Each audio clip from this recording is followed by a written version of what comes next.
I don't just be up here, family, saying we need to get away from that book. We need to drop that religion. We need to give them back their culture. I don't just be saying that for no reason.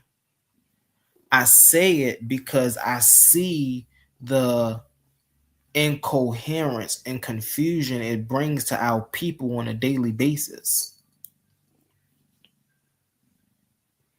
You feel me? So with that, I'm gonna land my plane. Go ahead, brother Quantum. Go ahead, brother Quantum.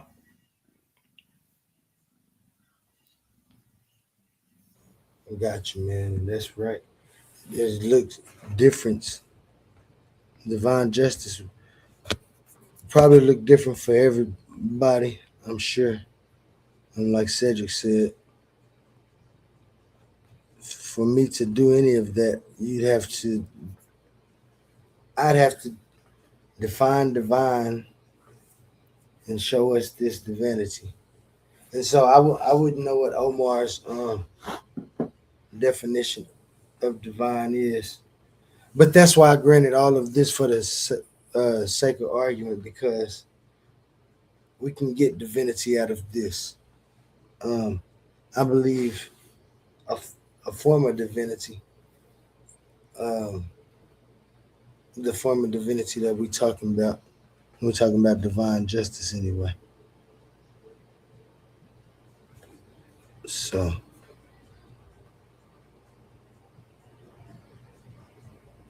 okay, back to this.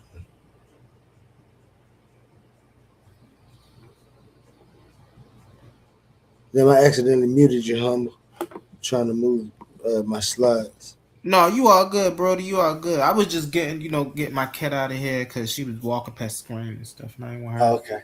interrupting me speaking. But yeah, that was the question for Omar, man. So, like I said, it was a pretty nice episode. Mm-hmm. If And anything, if I may, Cedric said something very interesting in the comments. He said a couple interesting things in the comments. One of the most interesting things that you have up here is right. Define divine. yeah, Our people, mostly the religious people, the spiritual people as well, who try to detach from religion, they use this word divine very loosely. And this is one of the things where I just did a show on this. Go check it out. The supernatural and the metaphysical are not the same. When we speak of something that is divine, we're speaking about something that is supernatural. What people do is they attach supernatural things to natural things. We know this as we know this as something we know this as a literary device called anthropomorphism. So when we speaking about something divine and we try to bring that divine thing to this natural ramification of life, we are then creating a fallacy of non-contradiction. People seem to have been throwing those words around lately. So I say, hey, look, I might pick them up too. People are creating fallacies. Which fallacy are they creating? They're violating the law of non-contradiction. Well, what's the contradiction, humble? Something cannot be supernatural and natural at the same time. Something that is supernatural cannot come into the natural and keep its supernatural qualifications or attributes, so to speak.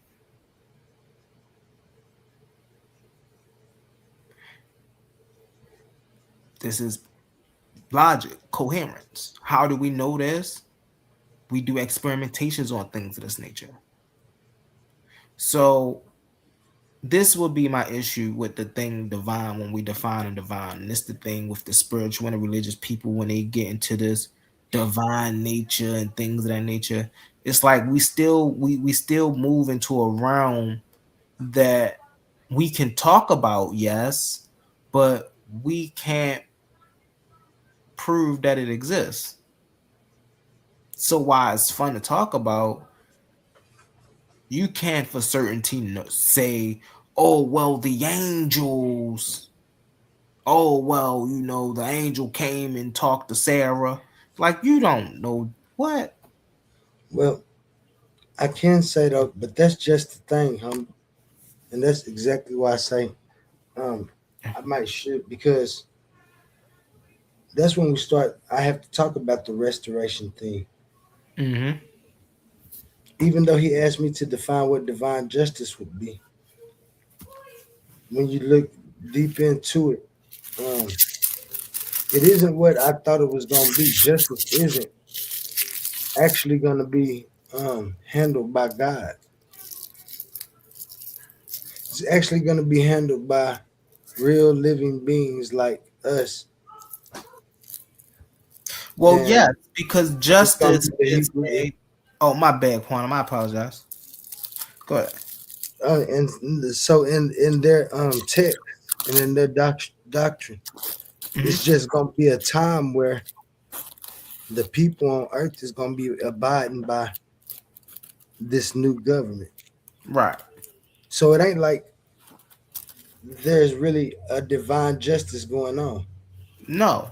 And I'll show you like within there where you always going to see a division of beliefs because we're going to have to find out who's actually making the rules when it comes to who's going to be getting punished and who's going to be doing the Hmm. punishing.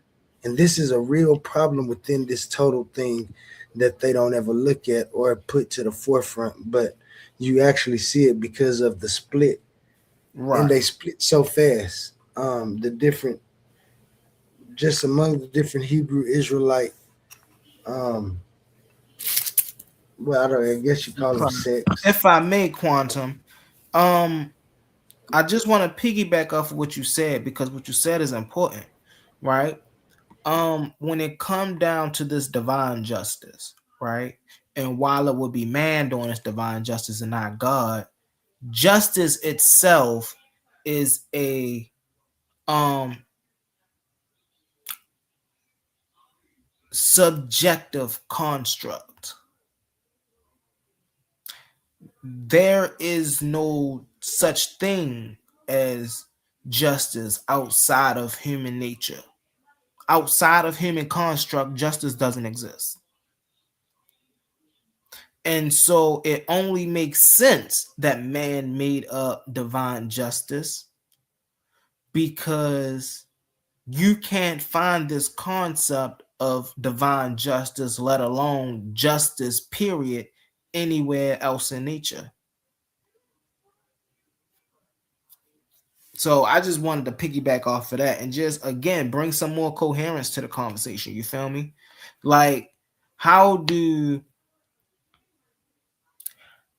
how can this deity tell me what's right and wrong when the very concept of right and wrong, right, is a man-made concept? It's a subjective concept. We don't see this concept in nature. We don't see lions saying, I think that's a wrong. I think murdering these gazelles are wrong. I think eating these bison over here is wrong. I don't think the hyenas debate and have conversation whether drinking water at the same lake as zebras is right or wrong. They don't have this concept. If they're thirsty, they're gonna drink. If they're hungry, they're gonna eat. If they're uncomfortable, they're gonna go find a place to get. If they need to move, they're gonna move. They just follow the flow of life. And so even that idea in of itself of justice I was just explaining is incoherent, because justice is a subjective concept, not an objective law, so to speak. Go ahead, brother Quantum. Go ahead, brother Quantum.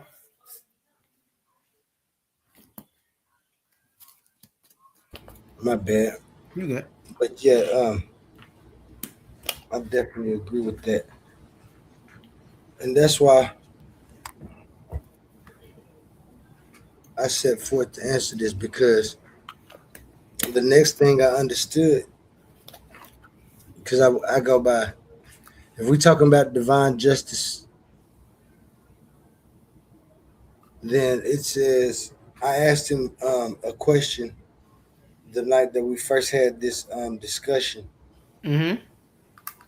about who's going to be getting to say who's going to heaven, and he said, Right. well, that idea that you have is a mistake, and so he gave me the correct mechanism of how justice would actually be pertained Mm-hmm. and sustained, and he gave me a outlook. Um, some people in the crowd said he might have been making things up. He actually agreed that his interpretations only go so far. Mm. He told me I'm good though, and so this is why I say, because even if I'm good and my kids good, um, when you talk about happiness and who's supposed to be happy, the system that has been set forth, it's contradiction and falls in a good way.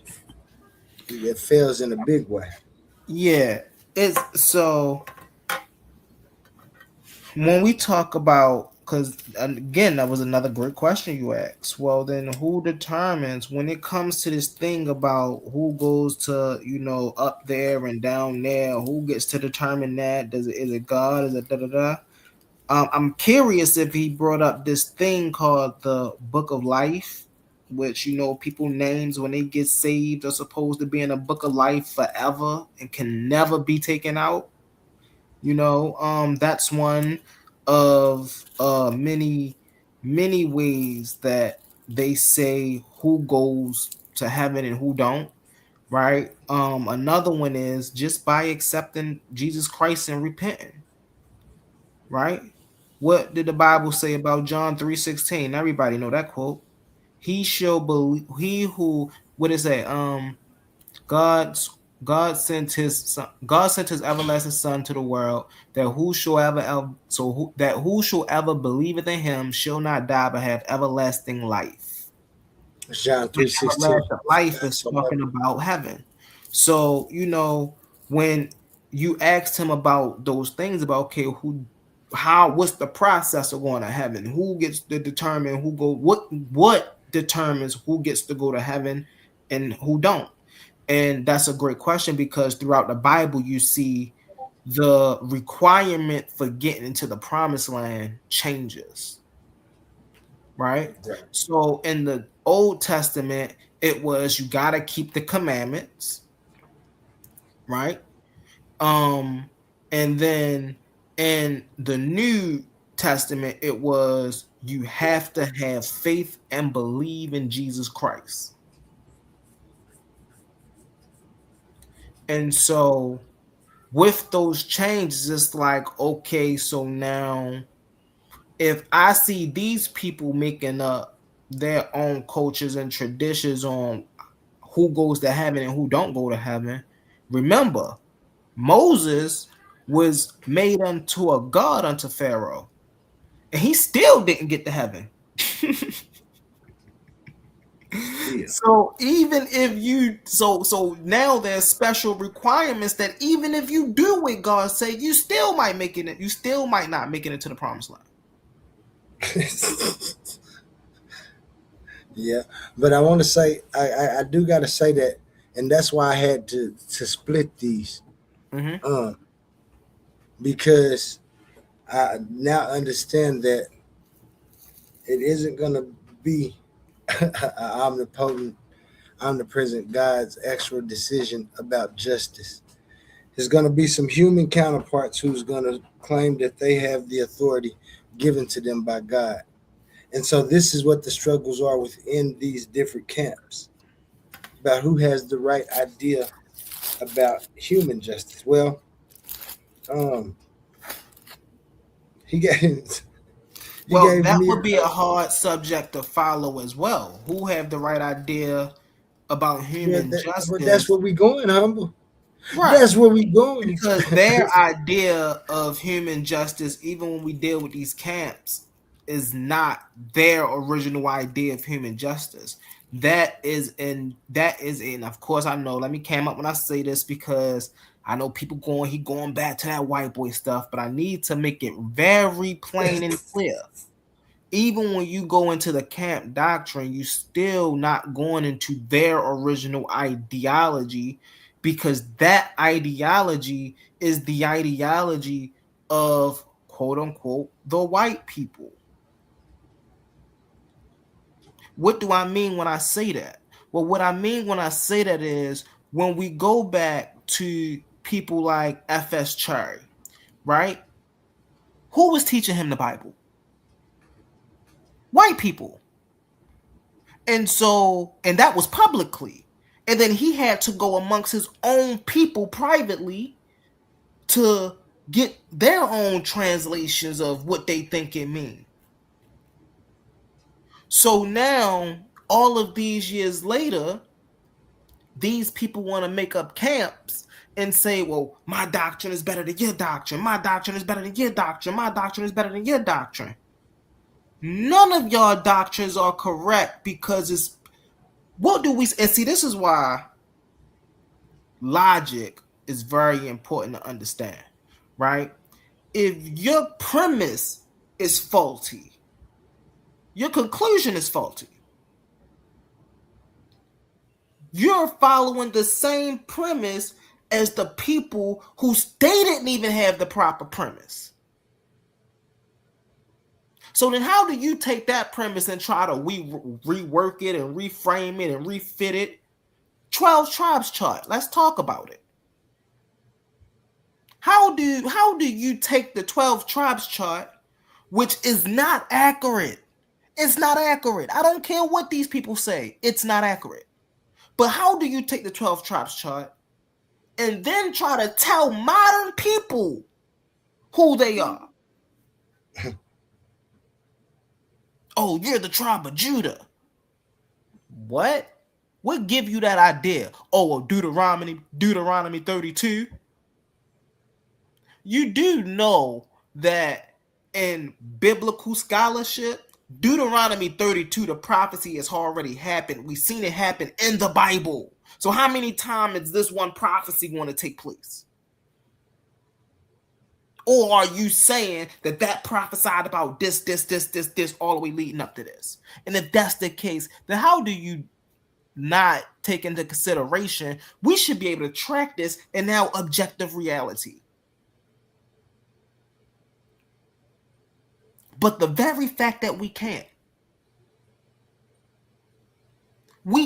everybody who read the Bible, who don't read the Bible, who used to read the Bible, the people that read the Quran, we all know who these people are in the Bible if we're equating them to real people on earth. We know who their culture is. My brother Ashe call them the small hats. And I don't care how much colorblindness you have. If you look at one of them and you look at yourself, y'all don't look the same. Y'all are not the same people. These people don't come from Africa. Their lineage don't come from Africa. Their culture don't come from. Why are y'all just so? Oh, well, we're just gonna steal their identity and then link it to Africa. This is called slave doctrine. What is slave doctrine, Brother Humble? Well, slave doctrine is the doctrine that the slaves had because that's all they knew. All they knew is they were slaves and they came from another place. And this book made them feel good. It made them it gave them something to hope for in the future. But they couldn't show that out in public because then they'll be whipped. Their tongues have been torn out. So they had to do this in secrecy. This is how we get the black church. Come, like this is history. This ain't no mystical thing that we can't go find. We know how Christianity, Islam, and Judaism infiltrated cultures from centuries, from modern day and in history. This be the issue with the Bronze Age collapse.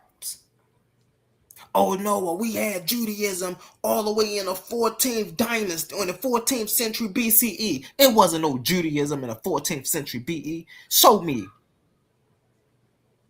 Like, you see what I'm saying? So this be the issue that the Hebrews be having when they try to mix doctrine with history, and they think they're correcting something, and what they're really doing is just following the same old footsteps as their predecessors that came before them, all the way back to Frank Cherry and what's the other dude name? William Crowdy. What William Sanders. Go check those people out. The first Hebrew Israelites. The dude built the church called the Pillars of God.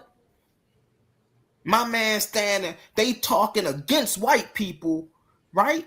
They talking against the white Jews, but then you turn around and you got them all in the picture together with the white Jews, touching that same Bible. And then years later, the Alabama bombing happened. Come on now, what?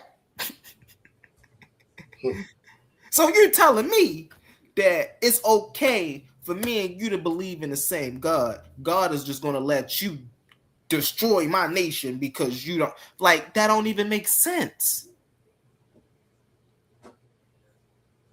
And now, because we have a little more freedom, right?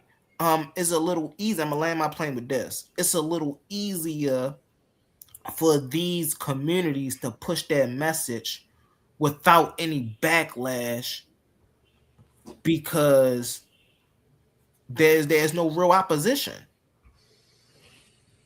right? Back in the 40s, in the 30s, and if they couldn't been on them corners like that, because the KKK would have been all up and down the streets.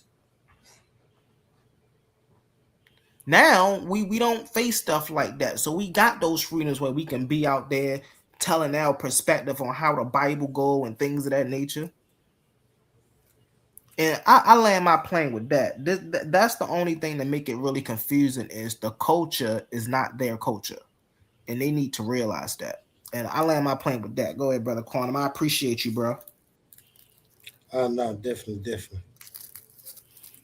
Because, like I said, GDN just that might have been, yeah, that's GDN.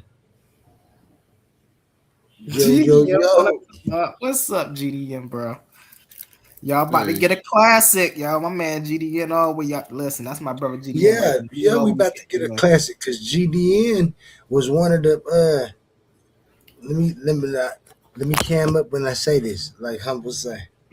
GDN was one of the ones in the gym that A1 was punching on that made Omar ultimately end up asking me to do this question. Oh wow. yeah, man, I want to be smart. Hey, shalom, peace to the panel, What's peace to up, the chat. GDN? What's up? What's up, home? Peace, peace. Hey, so I only came up to give some insight on the why they have A12 charge chart, right? So only if you can you pull up it's from a scripture in the Bible. So it's Ezekiel 37 and 15, and we can read like four passages there, and then y'all can take that as you may. So I'm just trying to give y'all some insight on why they do it. Do you believe in the 12 tribe chart? But can we read the Can we read the Yeah, scriptures first, and then we get that can to me. discuss? Give it to me again, GDN, Yeah. please. So I'll it's be on the phone Ezekiel. while hold on. Let me get on my computer. Ezekiel what? Um, Anybody can share, but it's Ezekiel 37 and 15. I think it's like from 15 to 20 or something like that.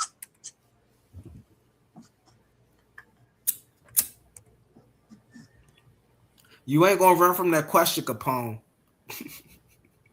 Well, that's what I'm saying. It has some validity. That's why I'm from to bring it. That's why I'm from the In those days and at that time declares the Lord, the children of Israel and the children of Judah will come together weeping. You talking about that one right there? Yeah, that's Ezekiel. You in Ezekiel 37? Yeah. Yeah. What's the next verse? How the next verse start? Let me pull it up, make sure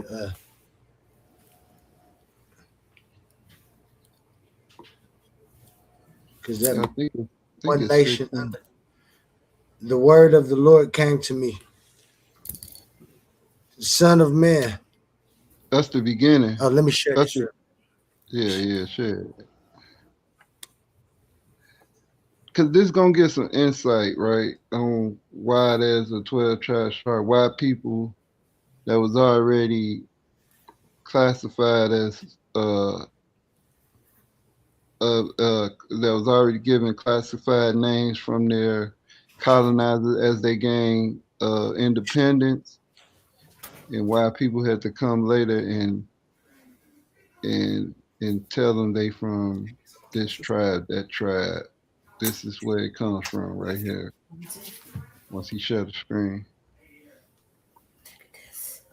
And you can take this as I know they like, oh, the Bible, this and that, but I'm just showing you where it come from.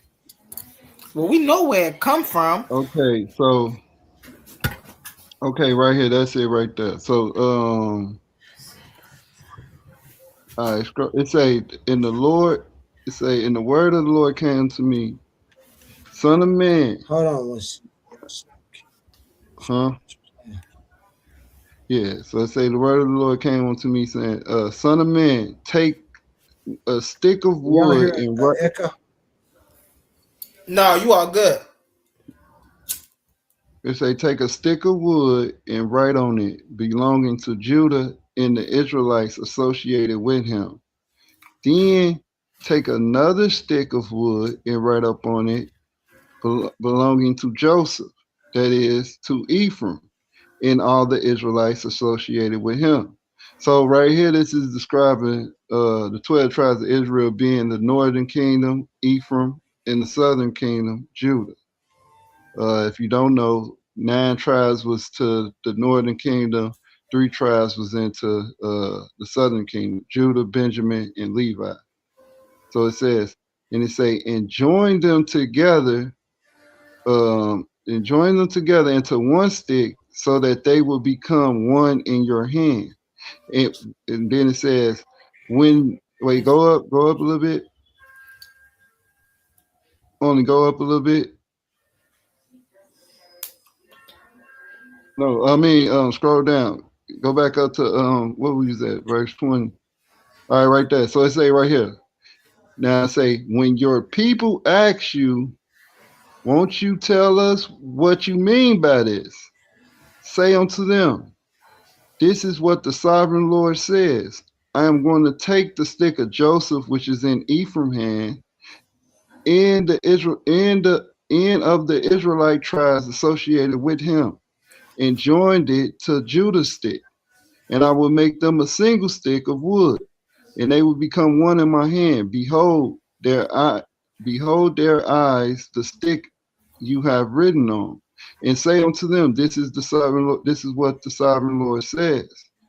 I will take the Israelites out of the nations which they have gone, and I will gather them from all around and bring them back to their own land, and I will make them one nation in the land on the mountains of Israel, and there shall be one king over all of them. And they will never again be 2 nations or be divided into 2 kingdoms. That's why I mentioned the 2 kingdoms.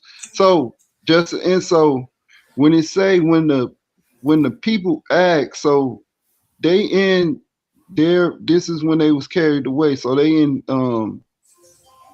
heathen lands. I think it said. Wait, go up some. Cause it's supposed to say something about them being in Gentile lands. No, go down. I mean, go down some. But see, You still right. ain't validating the 12 tribes chart. Hold And on, man. also, you still didn't you still didn't answer my So question. that's what it is. That's why they had. That's why they when they was on the street corner, they had signs. It's telling them to make a sign with the 12 tribes on it. Now, when you read this in the King James, it reads a little different. I think it probably started in verse 14, but it says that they were scattered into all these heathen nations or other nations. So they're going to be called by names that the heathen gave them. That's why I say that's why the people didn't know what the tribe, their descendants, they wouldn't know what the names was, what Judah, Ephraim, they wouldn't know what that stuff mean. That's why I say when they see it, they're gonna ask you a question. What you mean by these names? You see what I'm saying? And Yes. then that's when you're supposed to Then tell them they validate. are the tribes of Israel. Let me give you one more. Go to Hosea 1 and 10. Give you one more, and then that's it, right? Let the record reflect, family. These verses does not validate the 12 tribes chart. It Yes, it doesn't does. prove You that just it's gotta true. read it, humble. It doesn't prove that the African American is from the tribe of Judah. It doesn't prove that the Taino Indian is from the tribe of Benjamin. It doesn't prove none of that. Well, it's history behind that, but I'm telling you, I'm just giving you insight on why there's a 12 tribe. So what the brothers did here in America, they went and saw all the different races of people or ethnicities of people that was here in America.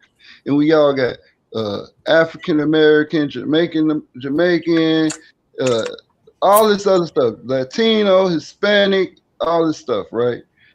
And they put the 12 tribes chart in from the prophecies in the Bible, they associated them with a tribe. That's all I'm And that's telling you. where the fallacy What began. was it? But Hold on, hold on, humble, but humble. let it let it finish. It's We're gonna also leave history. all It's night. also We'll be here certain all. historical records behind it as well. So you just put in Hosea 1. That's good enough. So we gonna see, right. Because that's not going to be good Go, enough. and No, I go know to what the you're saying, last though. verse. Go to the The last last verse verse. of Hosea 1. Yeah, right there, right there. Look, right here. Yet the Israelites will be like the sands of the seashore, which cannot be measured nor counted. In the place where it was said to them, "Ye are not my people," there they will be called the children of the living God. The people of Judah and the people of Israel, northern and southern kingdom, will come together and will appoint one leader under them, and they will become one in the land, for it will be great in the day of Jezreel. So, right there. So, this is saying that wherever the Israelites are scattered, they like the sands of the sea. They scattered throughout. And what in a place like what Humble saying, it's not saying that they the Israelites, because the Israelites is who? They supposed to be God's people. So it's saying a place where it's said to you, ye are not my people. So who will be saying that to them? The colonizers, the people that's colonizing them. They're Y'all not not. God's No, people. no, no. See Hold that's on, hold on, hold on. Listen, it say in a place where it says, "Ye are not my people." There it would be said that ye are the children of the living God.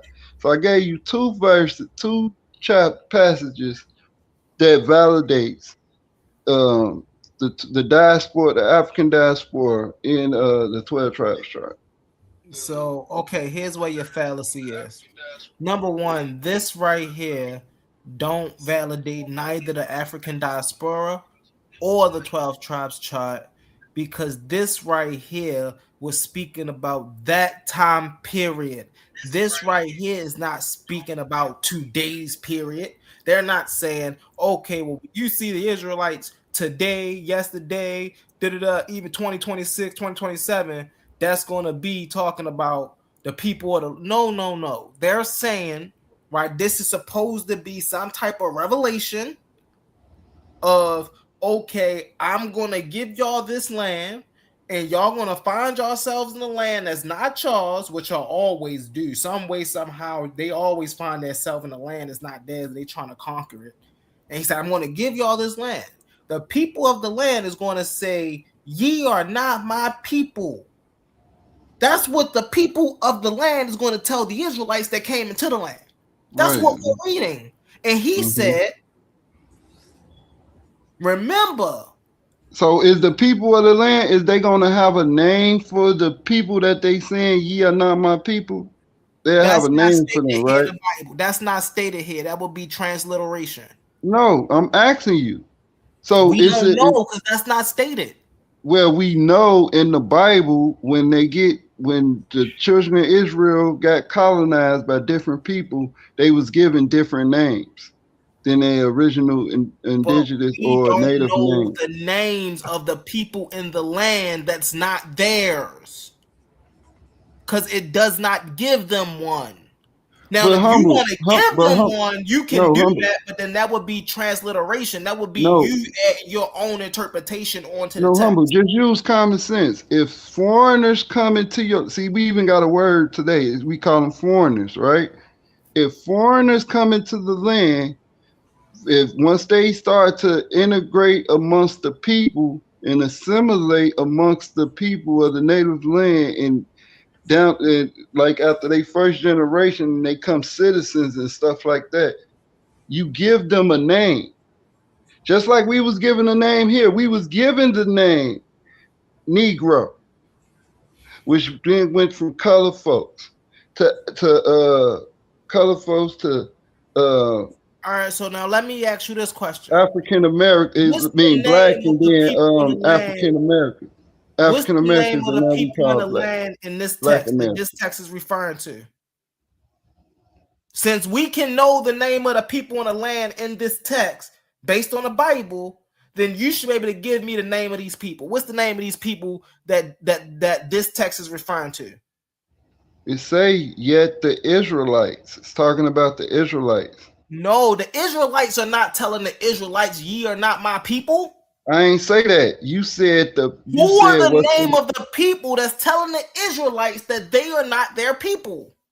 right. It's they scattered throughout. It's all type You're of not. people. Hold on one This second. Hold not on one just second. one. Hold on. You're This not understanding my question. no, I understand your question. It's not this not just one people. This is a multitude. The Israelites is spread it throughout.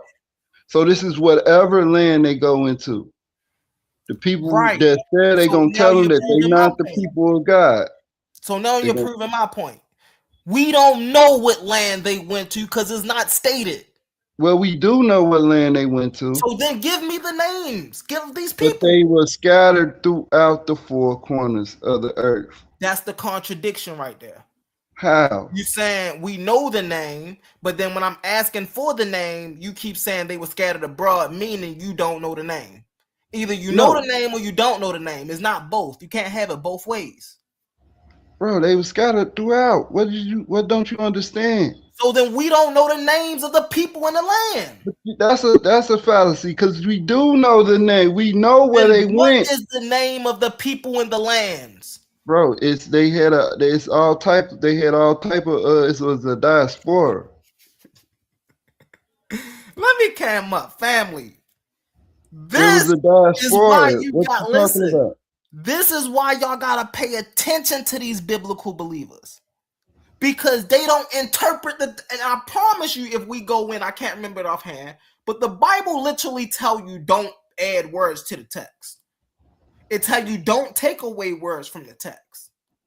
But see, when you're dealing with the biblical believers, this is what you have to deal with. You got to deal with them adding words to the text because they have to make up this historical story and make it real. This is the only way it's real. Now, in one instance, in this text right here, God is literally talking to the Israelites. He's literally telling the Israelites, I will take you into a land. I will give you a land. But the people in that land will say, ye are not my people. I literally said, okay, I said, do we know who these people are? They are scattered abroad. So Well, we the don't know who Bible these just people are. called. Now, why is that question so important? I'm gonna give it to you in a second, Capone. Why is that question so important? Because once we can narrow it down who those people are, we can then stop what's the word for it? What's the word? Anachronizing these things. We can stop taking these things out of context and say, well, these are prophecy for today's times. No, these are not prophecy for today's times. If we know that, okay, they're talking about whatever land they go to, and we can read in the Bible the lands that they go to, then we should be able to see the people in the Bible who is naming these people and saying, y'all are not my people. And I guarantee ain't none of them named Donald Trump, ain't none of them Donald named Trump ain't Hillary named Clinton, nobody, but Donald Trump ain't the one that gave. none of them named none of that stuff. So you can't But keep humble, but you being anachronizing the Bible and trying to fit it in today's society because it does not work like that. The Bible is not a historical book. The Bible is not a but humble. scientific book. That's not the reason It that is I a brought. theological book. You can read it for your belief, to help you support your belief. You don't read it to validate history.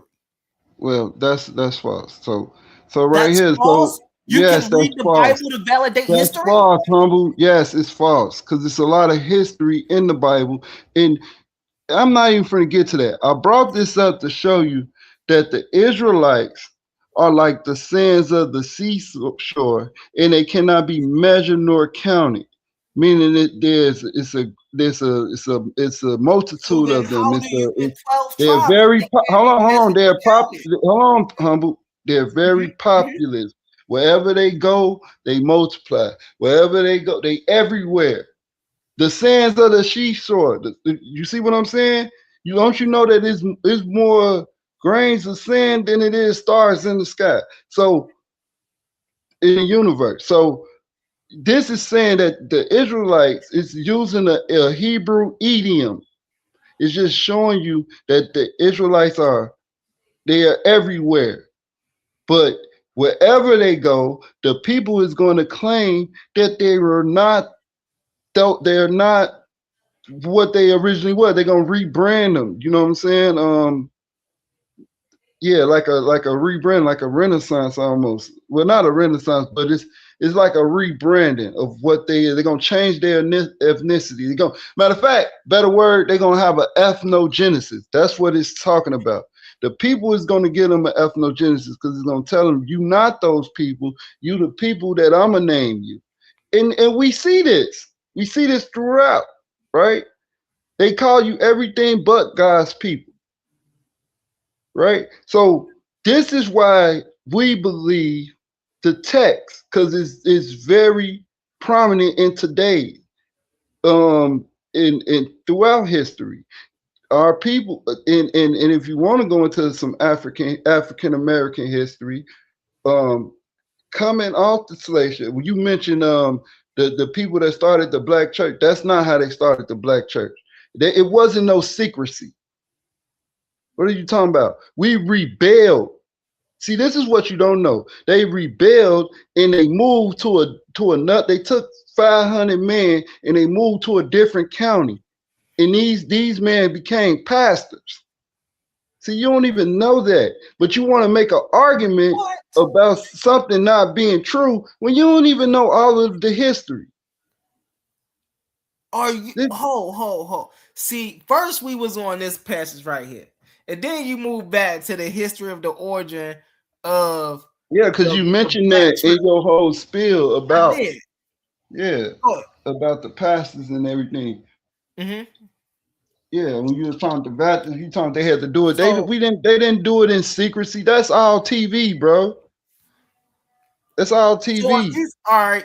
That's later. I'm saying when these people first started switching the narrative, right, from Jesus being white, as what the white man was teaching, to Jesus being black, that was done in secret. They wasn't out on the street doing that at Bro, first. No, they Jesus was was not. never white. Yes, he That's another was. fallacy. How is he white if he from if Jesus he is white if today. What do you mean? How was he white? hold on. That's a artist that started with the Renaissance. It started with Is the slavery not Renaissance. is, Michelangelo, is Da slavery Vinci. not after the Renaissance? Yeah, well, it's yes, it's like And so simultaneous. and so when colonization happened, was they not pushing a white Jesus? Was they pushing a black Jesus or a white Jesus? They changed the image of him, humble. That's what I'm trying to What tell you. image was they pushing? A white Jesus or a But black Jesus? just because they changed the image, it was white. But So the just because they slaves changed over the here image, never knew hold no on, black humble, Jesus. humble. It's called iconoclasm. Look it up. Just because they changed the image of something, that don't mean that it's not what it originally was. It's rebranding. Bro, number one, when you see Jesus, that's not even a man by the name of Jesus. That's a man by the name of Caesar Borgia. We all know that. That's not Hmm. no secret thing. The slaves Right. didn't know. Hold on, time out. Here's the important part about that, though. The slaves, right, that made the switch didn't know that. They made the switch for a So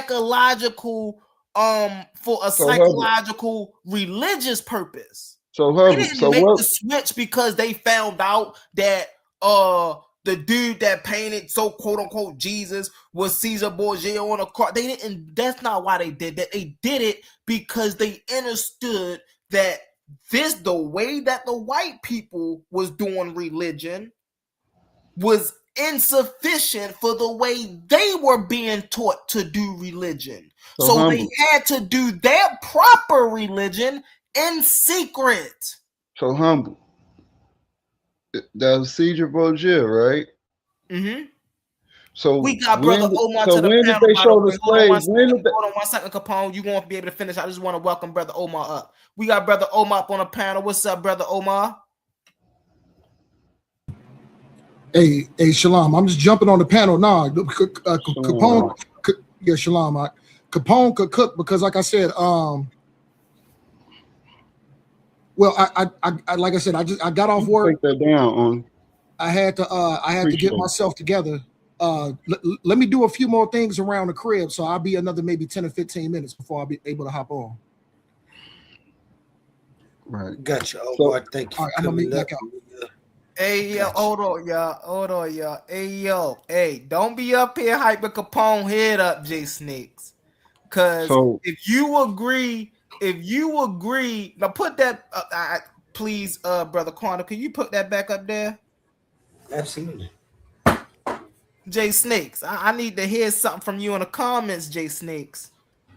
If this proves, and we just went over this, do this prove anything that how that 12 tribes chart is validated, you gotta real, read it in the and King how the James. African Americans are from the tribe of Judah? Where do they talk about the African Americans in this scripture right here? Wait, African American is an ethnogenesis. Would you not agree? That ain't got nothing to do with what I That's a asked. but hold on. That name was invented over time. That's not what our original name was. That ain't got nothing to do with the Yeah, sand so but people. you asking It a don't got nothing fallacious to do with question the though. Togo people in Africa. But It yo, don't but have the, anything to but do with those but people in humble, West but Africa. humble. I want you to realize that that's a fallacious statement. You saying that's not talking about African Americans when African Americans, quote unquote African Americans, they original name wasn't African American. Wait, time out. No, no, no, no, no. We ain't about to play these Even games. that word is If you go invented. look up the 12 tribes chart right now, it's literally going to say tribe of Judah / African American. It ain't going to Right. say nothing else. So how do we identify African American on this land? Right? Uh, Dark skin, curly hair, right? no, having I know African this one is how drop, we the we one know drop who we rule. The are on one this drop land. rule is how you identify African American. So Actually, if we when look you're on the doing 12 a tribes census, chart right now, we're hold on, not going to hold see on. African American. Actually, when you're doing a census, you can check any box. Yo, Actually, see now, and now, some yo, African Americans are listed as Caucasian Americans. yo, this man Capone is terrible. This man I'm Capone is just telling you the real, bro. Like I'm not. no, I'm yo, just telling you the real. because Dang, I forgot it what I was still talking about doesn't before validate Omar how the had. tribe of Judah, how Africans Americans are the tribe of Judah. Cause I wanted to say something. I forgot what I was saying about for Omar had can't for y'all introduce Omar. Got what we was Oh, talking go ahead. about. But if I could, I would like to pose a challenge. After y'all get it in, after y'all go around, when it come back to me, I would like to pose a challenge to any of the Hebrews who want to answer that tonight. Right? We ain't gotta be too long winded. We can both get 3-4 minutes on the clock, whatever it may be. But how can we prove that the tribe of Judah is the Africans Americans? How can we prove that? And that would be my challenge for the night. Um, I'm gonna mute up and I'm gonna let my man Quantum go ahead. Omar up here. Shout out to brother Omar. Hey, let's see how this rock out. Go ahead, y'all. Go ahead, y'all. I'm gonna mute up. But man, no doubt, my man. Uh, So, go ahead, Quantum. go ahead, GDN. No, I've been talking for a while. I go after you. Well, as I stated, I still really need to wait for Omar because he gonna answer that one question, which will let me. But you touched kind of on my concerns when you was giving those verses out of the Bible. Actually, in one of my parts, I think it might be 3 or 4. I actually talk about a couple of those, one of those verses in particular. I think it's both of them. But we identify them people as modern people today in the world, correct? What's the method that was used to identify these people again? And who had the authority and gave those people authority to know that? I just want to know the method.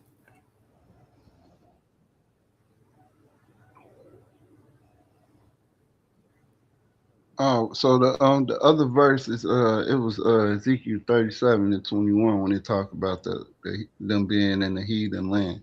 You said what was the method? So Yeah, what the was the method? method, yeah. So the method is just understanding history, and so when you understand, let's say African American history, right?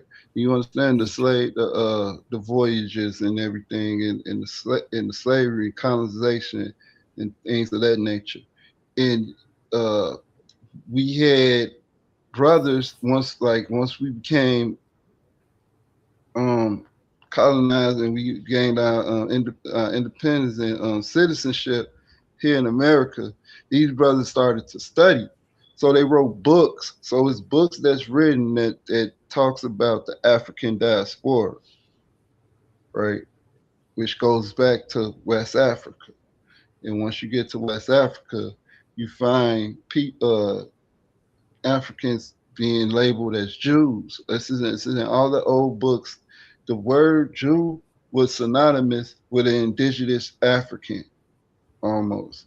For and I'm using the word African in the way that we will use it today in America, dark skinned person. So it was like uh, not necessarily genetics, right? So because I don't think probably didn't know anything about genetics during that time, but just based off of how we have how they identified people during that time pre-slavery, uh, pre the transatlantic slave trade. Um, but they had the only difference between um, quote unquote Jews and um, indigenous Africans was the customs that they kept. And you can read this in uh, not even Qatar. It's some Arab dude. I gotta get his name. I think it is. It probably is even Qatar, but it's in the 1100s. He write about the Jews that's all in North Africa, in North Africa, going into some of the western coast of Africa.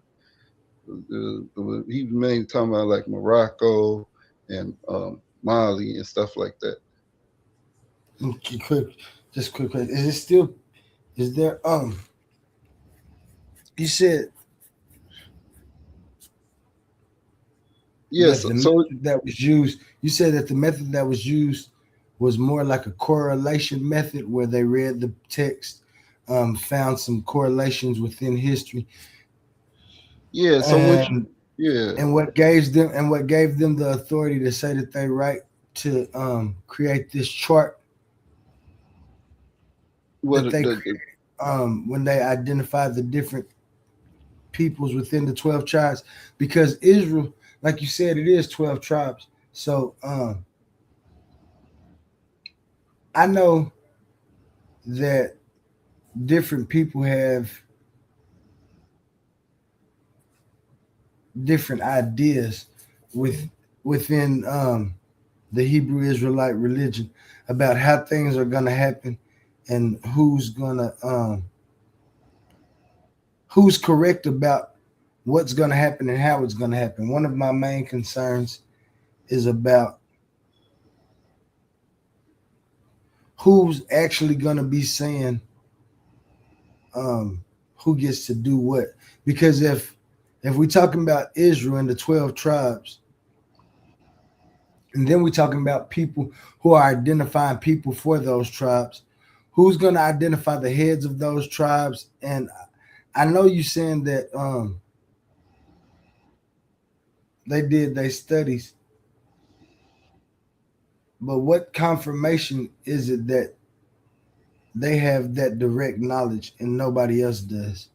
Because I don't believe, and this is in the words of my man USA Friedman, that you could even describe a method of genetic lineage to find out if you actually are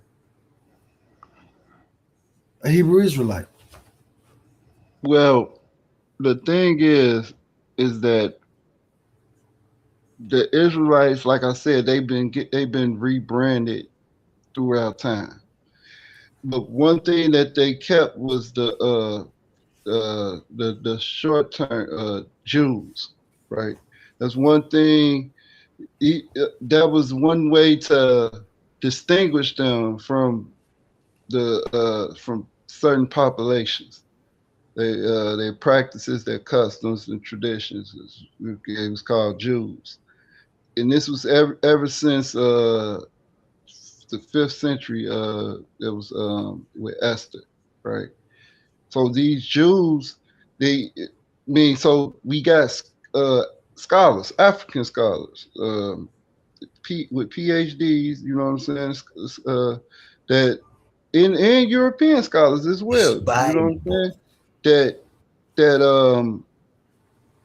that also research the anthropology of the migration of these people, right? Where they came from, um, and things of that nature. So you use Okay. that, you use the You scholarship. source that up. Can you give us an example of what you're talking about? Let him finish, humble. Let him finish. Yeah, so I'll tell you one, being Yakanani, I Joseph just got a Joseph question. I just got a Joseph being your couple more king. questions, and then hold on. I just got a couple more questions for you, GDN, and then you and humble can have back at He it because wrote I a know. book. Hold on, Joseph being your king wrote a book saying it was titled "We Are the Black Jews." The myth, the destroying the myth of the white Jewish Judaism or something like that. That's the name of his book. We are the Black Jews. Also, you got which this book is kind of controversial, but he is a PhD. Rudolph Windsor. Um, you also have it's a few others. I have to go and look and get certain sources. Even some of the uh Arabic scholars in the like medieval time, like 1100. I mean, from the 10th century to like the 14th century, they was they was geographers and stuff like that. So they was like mapping out um certain areas in Africa, and they was listing the different customs of people, and um and they was labeling them as Jews. Also, I give you another one. I think Nation Knows No Color Line. That's the one. Nation Knows No Color Line. I think it was by George. I forgot what's his name. Forgot the author name. I gotta look in my catalog. But it's all over. It's all over. Even here, and I'll give you a historical person, Benjamin Pap Singleton. Benjamin Pap Singleton. He started Singleton County off a slave revolt. Nathaniel Prosser, another one. Um, uh, what's his name? DeMark Vesey. I think that's his name. So that's another one. So Denmark it's Vesey. Den- Denmark, yeah, Denmark yeah, Vesey. yeah. So you just gotta go down the you gotta go down that rabbit hole. But once you look at these texts, you will start to see how they identify these people. It's no different than an indigenous African, but they call them Jews. It's almost it becomes synonymous. At a certain time, it was synonymous to pre World War II. It was synonymous to what we would call an indigenous um, Central Western African. And then of course those people they assimilated and they mixed certain customs together, certain tribal customs, and that's and then after that, you get the Papa Bull and the translate, which end up going into the transatlantic slave trade. So that's why that's the method though. It's going through the research that's available. Pre-colonialism research. Even today, is a paper. It's a paper, but it's talking about the Native Americans being of the lost tribes, right? And we know that the natives was of a darker skin too, as well. So it's it's a multitude of studying and just understanding the anthropology of our ethnogenesis here in America.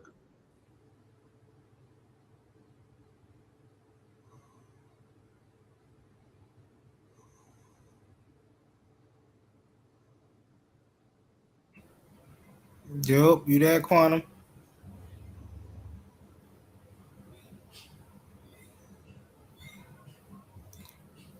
Quantum? Yeah, yeah, Oh, I'm about to say you there. yeah, yeah. I'm here. Yeah, the people saying it themselves. No, I want you to finish asking your question. Cause listen, y'all know, me and Capone go back and forth all day long. My Oh, bad. I go was ahead, just reading it. Quan. Hey, Yeah, no, I was. hey, y'all, give me another. My next question for Give me 10 minutes, y'all. GD. I'll be ready in 10 minutes. Okay, we here with you. All right, I'm gonna mute back out. Yeah, take your time. Take your time. If we had, because I kind of want to ask you these questions too, but Israel was responsible for Israel's demise with God. Yes.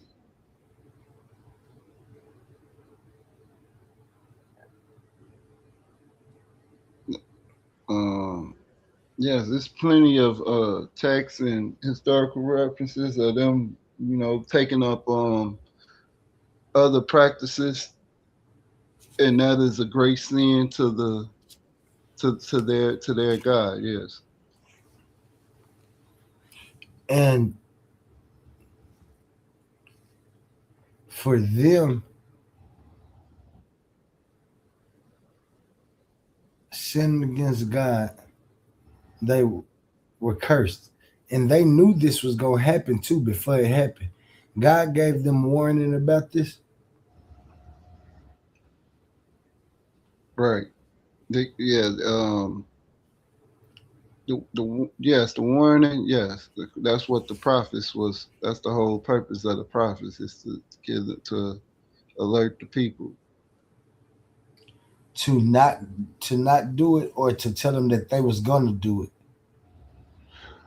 To tell them not to do it, and if they do it, then that's that's the repercussion of them doing it. That's the consequence. That's the consequence. So you can read that in Deuteronomy 28. It's a long passage, but it talks about the curses because you mentioned the curses.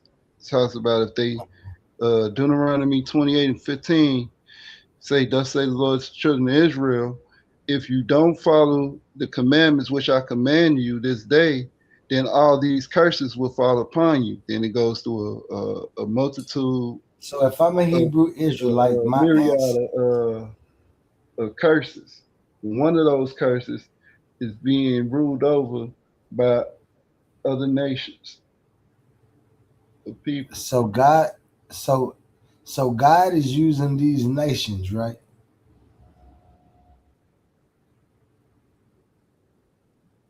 What you mean by that? When He told us that we would be cursed and we cursed ourselves, our ancestors cursed us.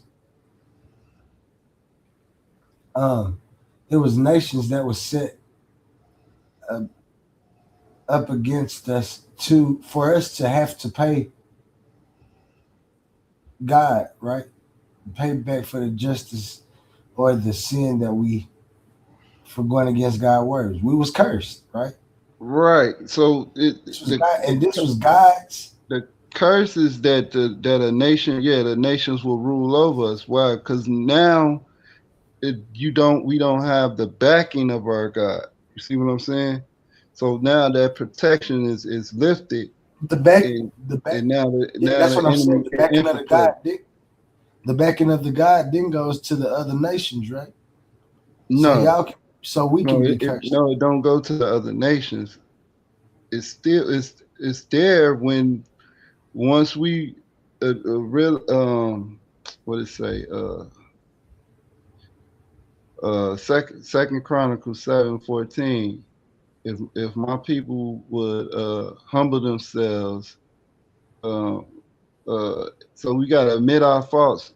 Once you and come out of the ways of the heathen, you know what I'm saying? Come out of the ways of the Gentiles, that these customs that we grew accustomed to. Once we understand, oh, we the children of Israel. Oh, we do have a God. Oh, there is a God, and He's merciful, and He love us. And we started to do what He originally said, and things turn around for us as a whole. though. It's as a whole. You see what I'm saying? Oh, we need to prepare for the end and things of that nature. He never turned his back on us, even though it seems like it. It's not really that. It's just we don't see the bigger picture. Why I say he never turned it back on us? Because these people been trying to eliminate us for the longest, and we continue to strive through whatever uh repercussion or system they put on us. Uh, it's a lot of little uh through our God given talent. You know what I'm saying? It's a lot of Yeah, but um like spiritual stuff that goes on with that. You know what I'm saying? Like the unseen hand that guides us. You know what I'm saying? That guides us to do the right thing, to do uh to to to continue life. You know what I'm saying? So yeah, you look at all all the right. amount of things that's done to like the Tuskegee experiment, slavery, Tuskegee experiment, all this stuff, the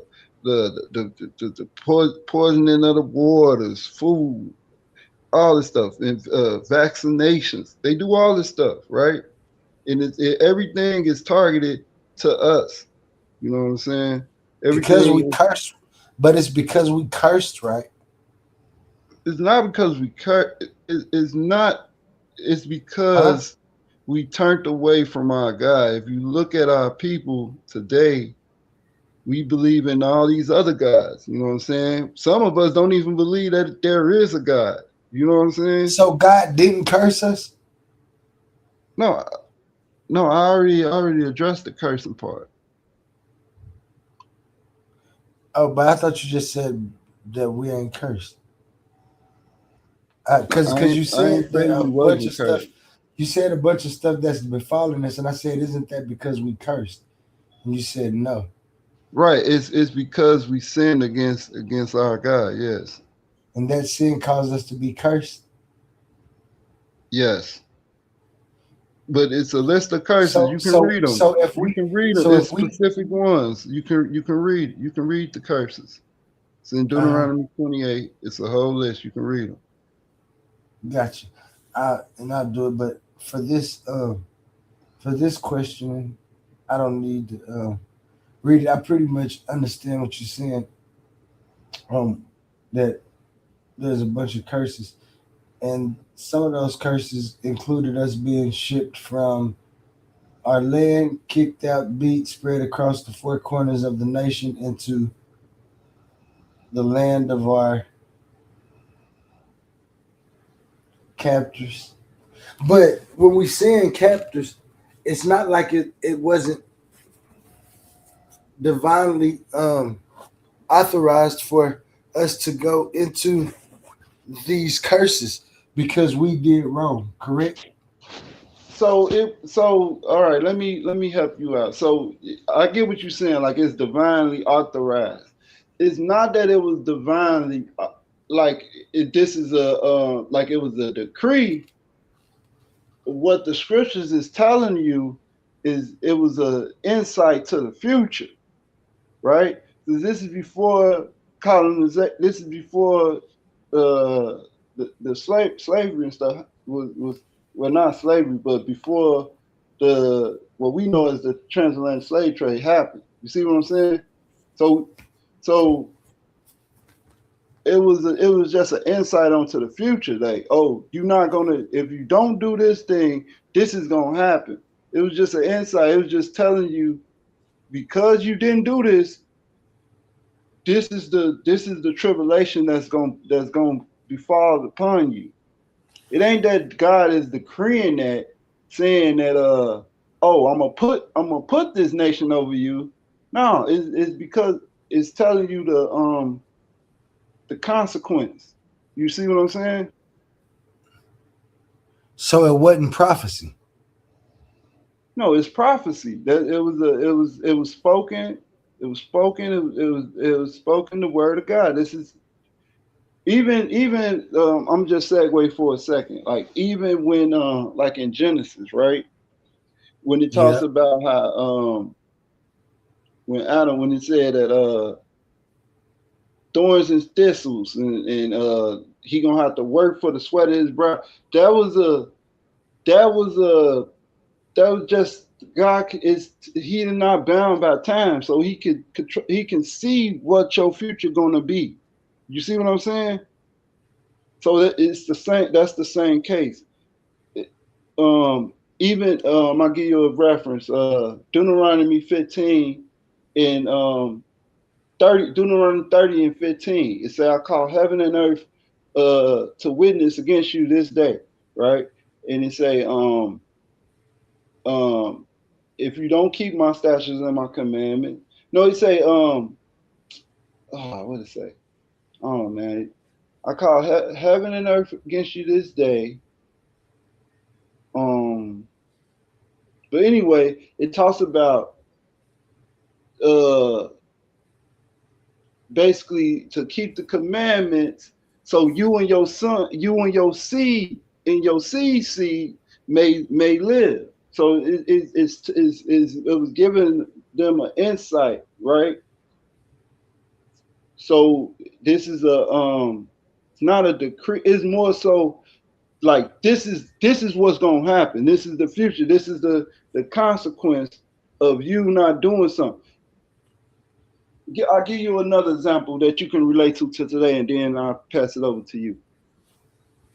If you tell a teenager, like, you keep hanging with that bad crowd. Say you got a bad crowd or whatever he hanging with, and he say you keep hanging with that bad crowd, you're gonna end up in jail.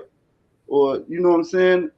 It's not that you know the future. I mean, you got experience, so you understand that that's what that leads to. You see what I'm saying? So that's the consequence for your action. You see what I'm saying?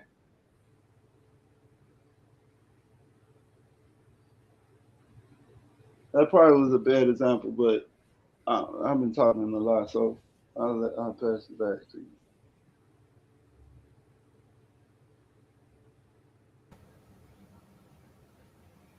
Yo.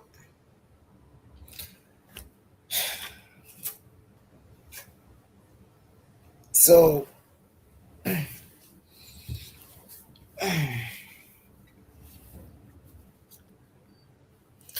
so I I don't know if you're on quantum. Finish our little question joint. I don't I'm want. gonna stop right there because I don't want to get too deep because it just goes you Yeah. know. No, I see what you was getting at about it. Um, what I would say is that this is not a device by a king or a ruler. You know what I'm saying? Uh-huh, Because uh-huh. these scriptures was written way before those things transpired. You see what I'm saying? Gotcha. So you can't say, oh, this was they did this to put us in slave. That sounds like some slave master stuff. Nah, because that scripture was written already hundreds and hundreds of years, way before they even started to colonize our people. That's and I understand that too. That still don't take away from the Hey, the significance of. bully is ready. The motherfucking bully is ready. Language, Omar. We Come ain't on. God, Salaki. Hey. Don't start off with it, Omar. Don't start off with it, bro. But But come no, on, hey. keep that energy though, Omar. Keep that energy, most definitely. So this is what I'm gonna do. I, I just don't want to stop my I just don't want to stop my brother GD and Capone wisdom. So you know what I'm saying? No, I'm done, bro. If yeah, if you No, needed if you needed a couple more minutes, I give you a couple more minutes. so no, I think GDN talked himself out. He ain't going to see, Quantum let him get off a little light. Quantum let him get off a little light. But GDN says some things, Omar, that I don't know if you agree with. You might. If you don't, then maybe you can help us out with some things. I'm not finna go there because this is what your good brother Omar finna do. So this is what I'm finna do. So I heard GDN Capone been putting up a good fight, and the thing is, hold on. Before I start, I want to say shalom, and remember, I love y'all, but now we battling. So I'm gonna chill off the profanity, but I'm gonna go in hard, no homo, and then we just gonna let the information talk. But I only got 30 minutes. Okay. So all right, can we start with this topic right here? No. Is there any? No. Go ahead. No. Because let me tell you something, humble. Because like I said, the gloves are off, but I'm gonna keep it respectful. Go ahead. Go. So check this out. You full of shit, but because, and this is the reason I'm gonna tell you full of shit. When I got off work, I got the alert. I got off work. I'm driving to the crib. I'm listening in to you and Oli go, and then once I got to the crib, you know what I'm saying, I'm all smelly. I'm a fucking 12-hour shift.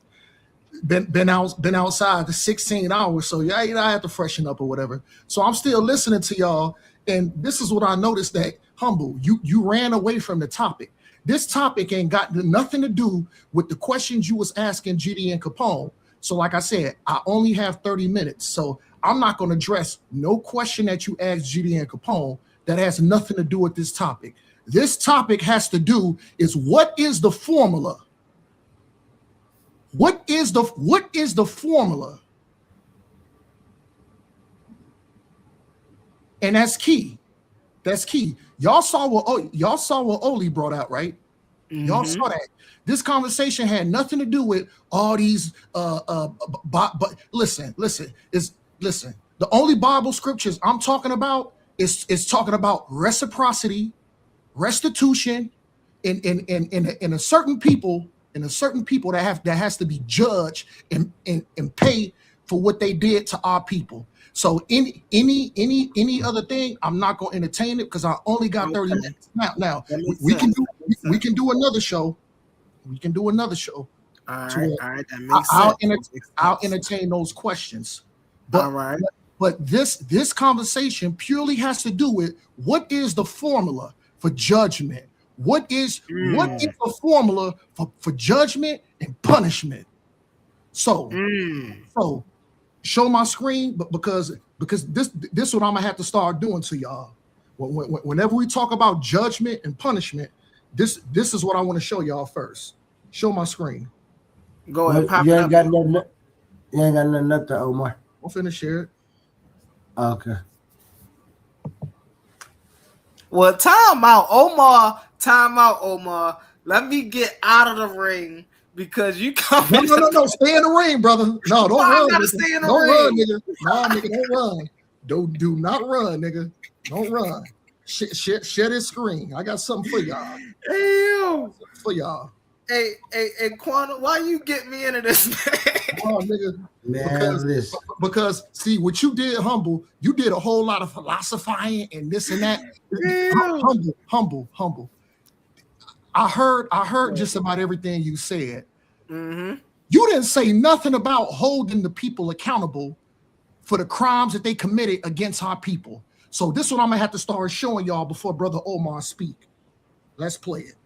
Tight shot. I'm gonna cover. Who's that? Cover this. Hey, hold on, Omar. Holy shit! Hold on, stop that, Omar. Cut that off. Hold on. Cut that off.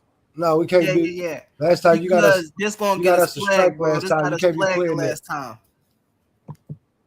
You got us flagged. You be playing movies and shit. You can't do that. Oh, I didn't know that. So yeah, God ain't supposed to jump out them movies anyway. I take it on. No sweat. How you supposed to explain some Hebrew Israelite stuff to me with some white people in a movie? You wrong. You did not wrong. See this y'all no, because see this is the problem. Remember in that scene that I played before, I don't know if y'all watched the other show, He said, "Oh God, why, why does the innocent get punished? Hold on, and Why the the guilt, guilty? yeah, the guilty just go straight. They don't do nothing. Why? Why? See, this is the question. This is the question that we got to pose. So let's hop into this because I only got 30 minutes. So let's just go right into this first scripture. So hold on. Okay, we stopped that. So let me just show this one. Let's show this one right quick. This is Isaiah, boy. Woo! This is going to be some nasty work, boy. So Omar say he coming with the nasty words. Yeah, Okay, yeah, we hopping right into it. Show that. Don't worry, I got the cleanup. Show that. Yeah, we ain't got to show no movie clips, even though that clip was butter. But let's hop right into the scripture. Yeah, Show Frank Castle can't help you. Oh my God! Hold on, GD Capone. This is how you cook them. Cause see, GD and Capone, I'm gonna tell you what they tried to do, brother. They tried to detour you and ask you all these other biblical questions. It had nothing to do with this topic. This topic is why should Edom? Why should the white man have to pay for his crimes? Now, hold on. Then we segue into it. Now, should they pay individual or should they pay as a whole nation? Let's read this. Isaiah 14:21, KJV. Bully time. 21. Prepare slaughter for his children, for the iniquity of their fathers, that they do not rise, nor possess the line, nor fill the face of the world with cities. 22.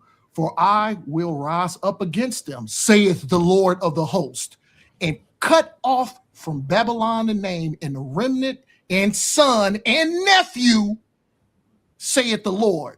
23. I will also make a possession for the bitter in the pools of water, and I will sweep it with the. Hold on, I can't see that. Somebody there. Okay, let me look. Yeah, let's pick up. I will sweep it with the besom of destruction, saith the Lord of hosts. But this is the key part, because this is the question. This is the question that Oli posed. Oh, well, how come they have to pay as a nation? How come we just can't hold the slave master accountable? Man, the thing is, you know, we've been programmed so much, and guess what? We got so much Stockholm syndrome. We always worried about, should we just hold one person accountable? And this is the question I posed to Oli. When niggas came up over here on them slave ships, listen here, did we get judged on an individual? Hold on, or did we go into slavery as a nation? Individual. Hold on, that's a goddamn lie. Who said that? Who said that? Was that It Oli? was me. It was Oli. Yeah. Oli. We going in, and remember, I still love you. That's a goddamn lie.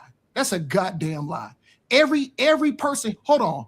I don't know if I got some niggas who call themselves FBAs up in here, but if I got any brothers that even stand on business that dealing with FBA, know for a fact that we didn't get judged on hold on.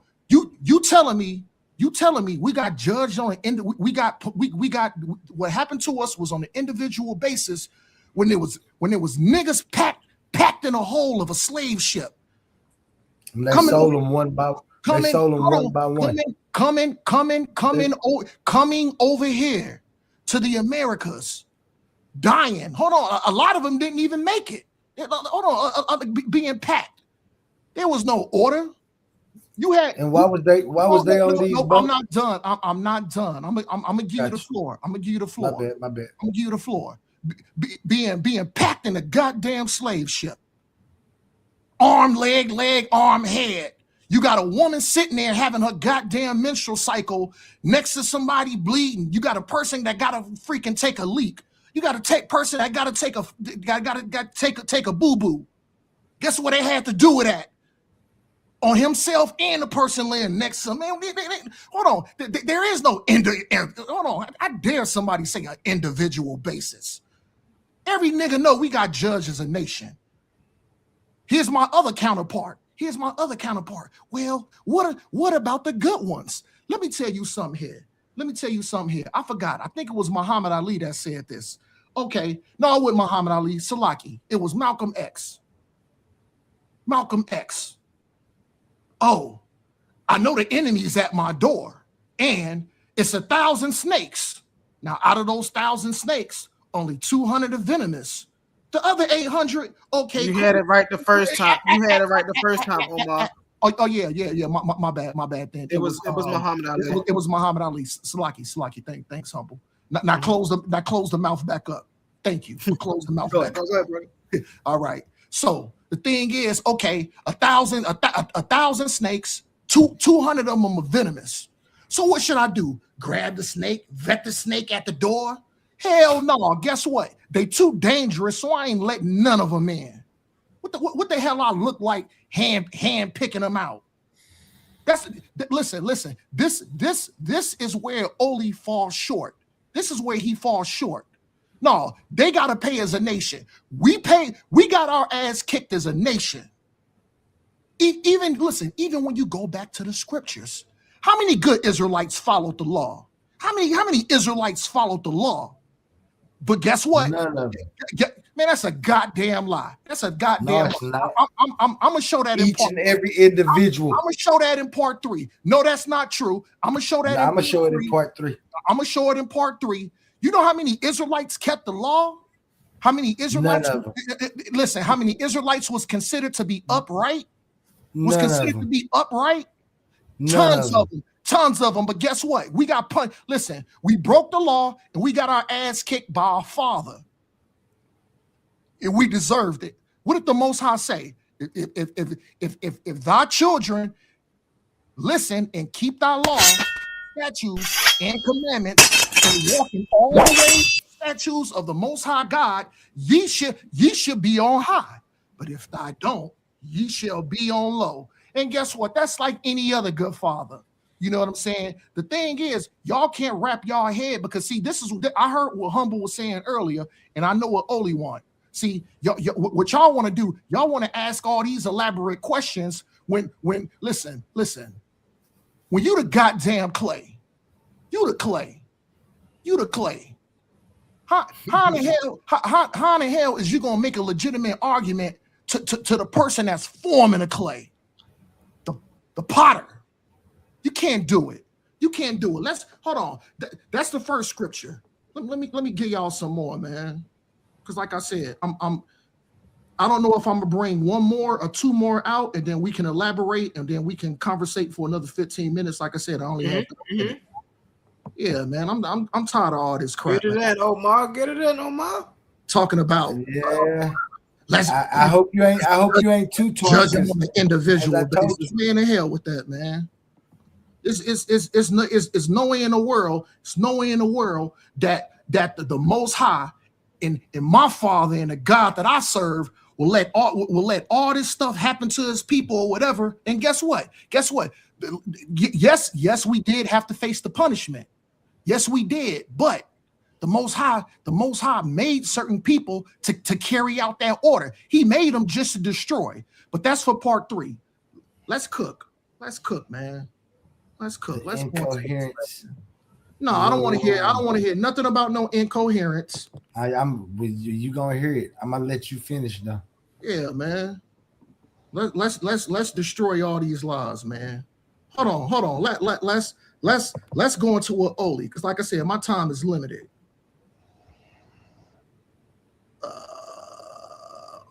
They might not be in order, but these are 3. Actually, I'm gonna bring up 4. Retribution, because that's what Oli said. Let's break this down. Retribution means a severe punishment, revenge. Brother Omar didn't put those 3 meanings up.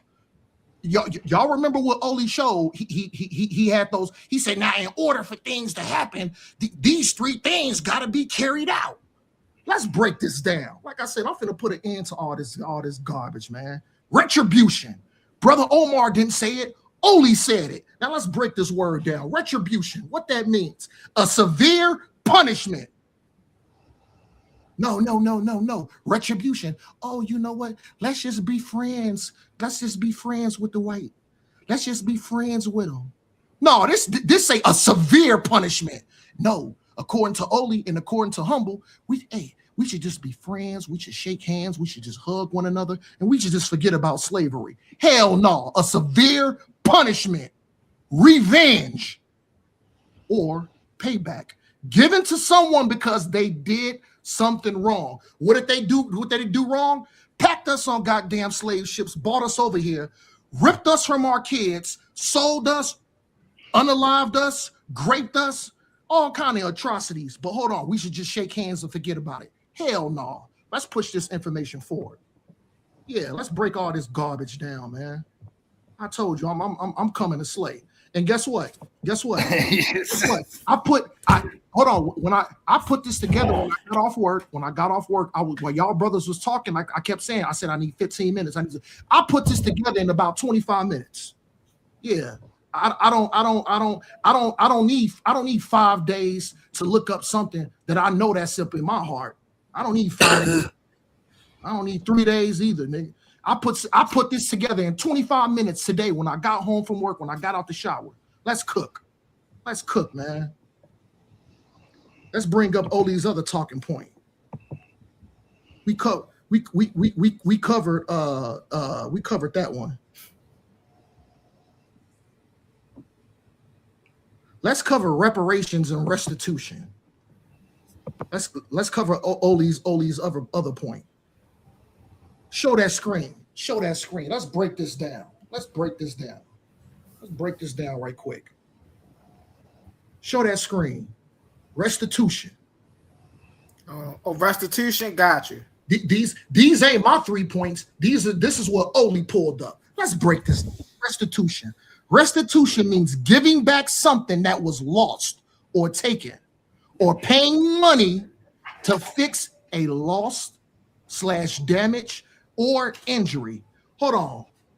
What was lost? Our heritage. Our heritage got lost. What was damaged? Our brains was damaged mentally. Stockholm syndrome. Over 500 years of chattel slavery. What was the injury? The injury was us being unalive. Us having our babies ripped from our arms. Restitution. Let's cook, man. I told you, I'm getting right to business. I don't need no 2-3 days to put together some garbage. I put this together in about 25-30 minutes right after I got up out the shower. I threw this together right quick. Let's finish cooking, man. Let's finish this. Let's attack Oli's other point, and then I'm gonna make it all line back up. It was restoration. No, it was retribution, and it was restoration to restore. Yeah, man. Yeah, brother Omar, we ain't taking no prisoners tonight. Yeah. Oh, hold on. Take your time, because when I start talking, I'm gonna give you the floor. Nah, you can keep the flow. I'm gonna float above you. All right, restoration. Bring that up now. Bring that screen up. Yeah, because to be honest about it, Oli, I've yet to still see you. I said, what is the formula for justice? What is the formula for punishment? I've yet to hear you say it.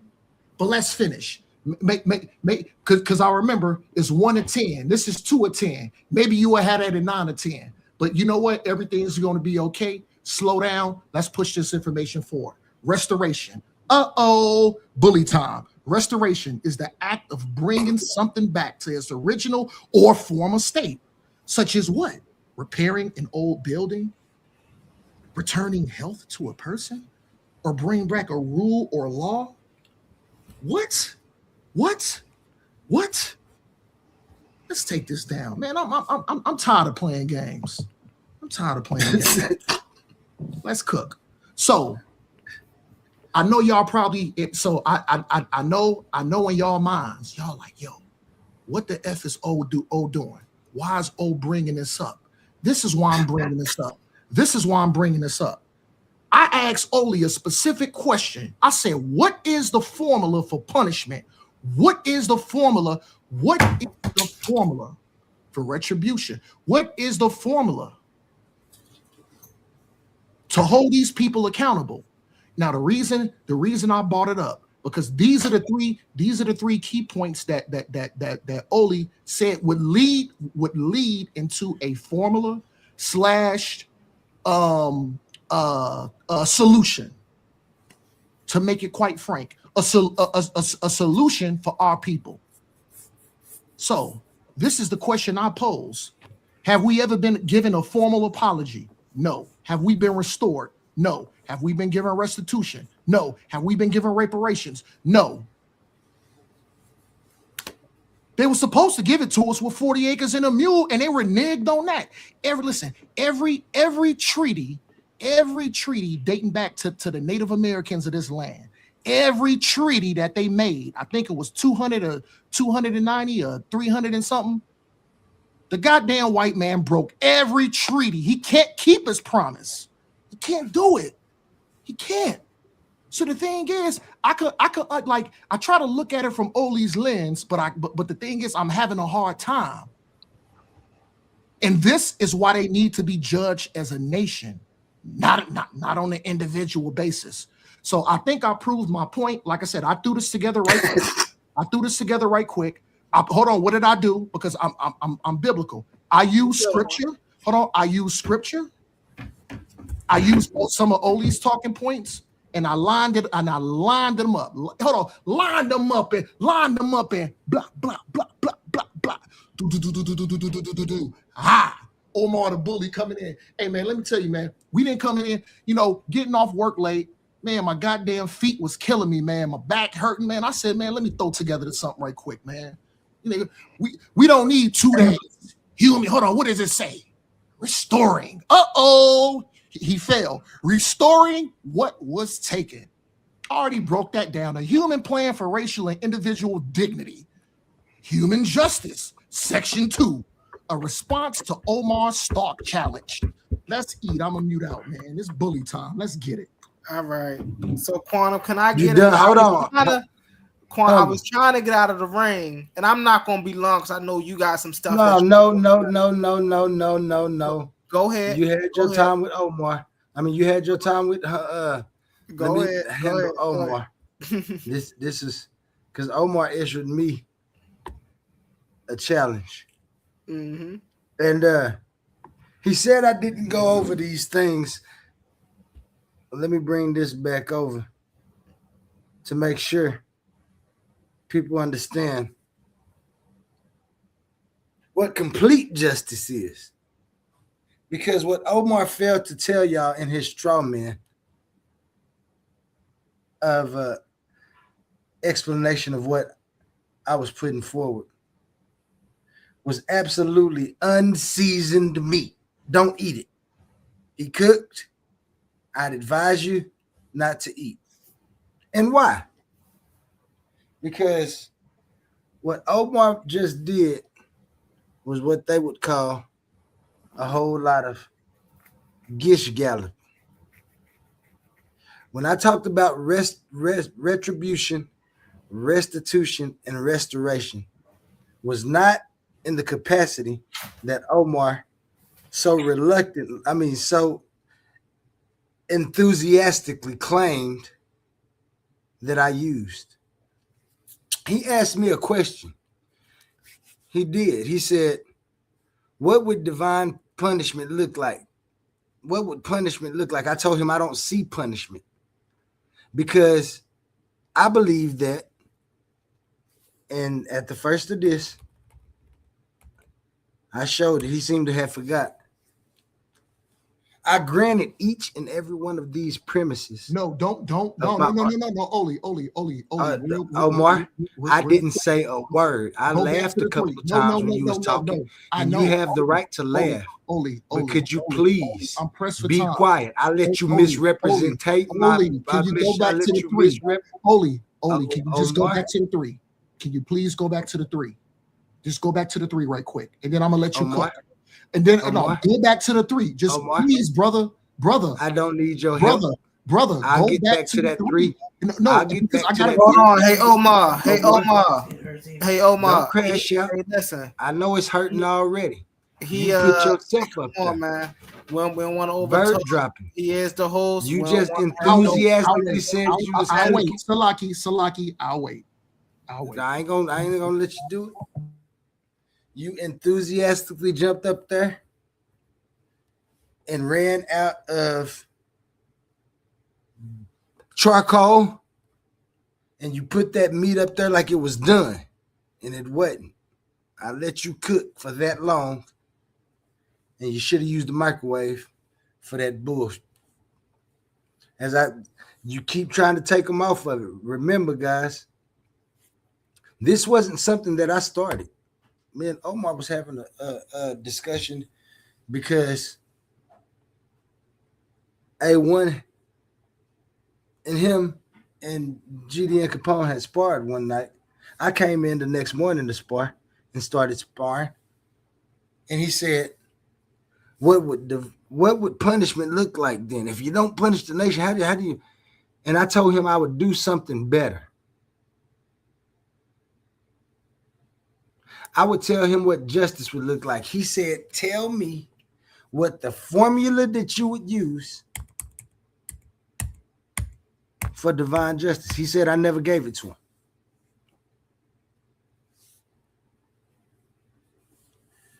I gave you a formula. Knowledge plus intention plus action plus authority plus harm caused plus the benefit of knowing received or retained plus responsibility after recognition equals individual moral responsibility. I did. And why did I give you this formula? Because you asked for it. And plus, it shows that an omniscient God could evaluate every one of these factors perfectly. And race alone does not determine any of these things that you would have to have for a moral responsibility for anything that's happened when you omniscient and omnipotent. I did. I told you this in the first. You came in like you hadn't ever seen this. So now we're gonna get back to this, and I ain't gonna let you talk yet. Give me 3 minutes, and when I say I'm done, it might be after 3 minutes, but you just have to hold on.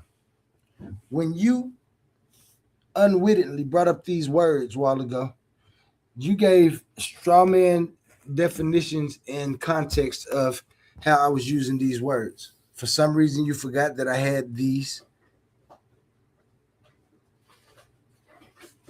For some reason, you forgot that I said retribution addresses the offender.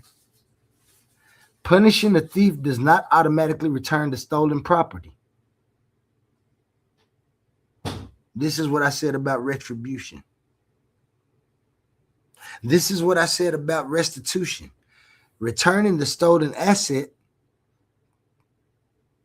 to its rightful place addresses what was wrongfully taken. I did. And you said that. You said it in some other type of improper ambush type scholarship way, but hey, to each his own. I won't eat it. I will hold it up and show him how hard it is. What kind of toast is this? Too hard. I'm not eating it. Restoration addresses what was damaged. Punishing an oppressor does not automatically heal the victim. Omar, do you understand that?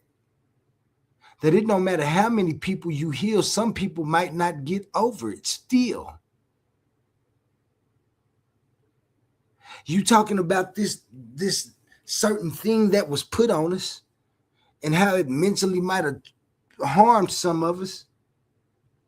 and that we in some type of peril and can't function without saying, oh, the breath.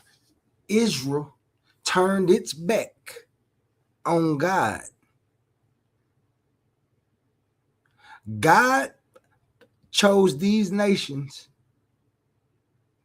to put as the perpetrators of his curses upon us. And now you telling me we have to continue with this insult of our intelligence, of an unloving, uncaring system of judgment when this happened to us, and you think that doing it to somebody else is actually what's going to make it right? And it won't. Because let's just say you was right. Not all of the Hebrews was sinning and turning their back. This shows the incoherence of the entire idea. From the jump, it's been incoherent. When you decided to say, yes, I'm cursed, I would never want to say I'm a person that's cursed. Why? So people can continue to perpetrate things up on me and say, don't worry, God gonna take you out of it. Continue to take this like this, because if we're going by what we mean when we say restoration from authority, I granted you all of these for the sake of argument. God does exist. God is the creator. God is omniscient. God is omnipotent. God is perfectly just. God chose Israel. Israel entered a covenant. Israel violated that covenant. Israel violated that covenant. Israel violated that covenant. I always have to say that 3 times because it sticks hard on me, because those 4 words right there mean so much when we're talking about who needs punishment. And you don't want to say the individuals, because it would be too hard to say it would have been right for God to take each and every individual who was going against God and did something to them. But in the incoherence of trying to find a system where a certain people can be the head of something, this is still what we have. And you're right. We only on part 1. Part 3 is already ready. But when I start showing you the inconsistencies and why there's so many, one west should be 66 wests, because everybody wants to be the one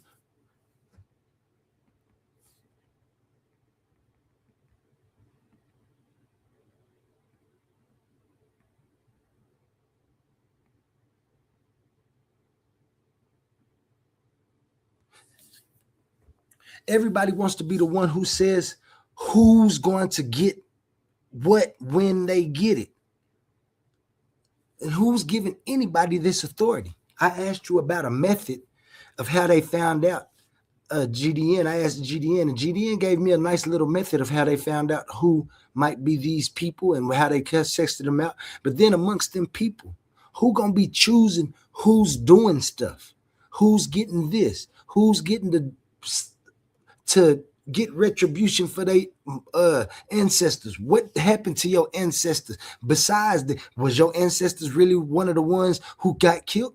Was any of the babies that got killed actually your ancestors, or was your ancestors any of the ones who made it all the way through without nothing happening? We don't know none of this. The incoherence of even wanting some type of system like this is what happened when you said you're going to enter a covenant and then go against it.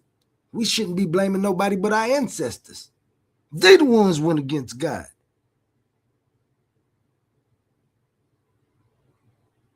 And then God has the idea to say, I'm going to put some nations above you, and these nations going to punish you, and they're going to slave you. And now all of a sudden, what they supposedly did to us is what we're supposed to do to them, because it was so wrong, even though your God is the one that said it was supposed to happen. What am I missing? You talking about some cognitive dissonance. I'm just to steel man your argument. To show you the redundance of the whole thing.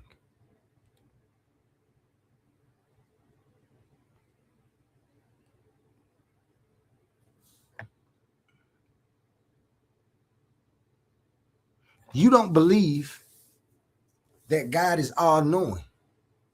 You say you do, but you don't. And the reason I know you don't is because in no possible world would it ever be logical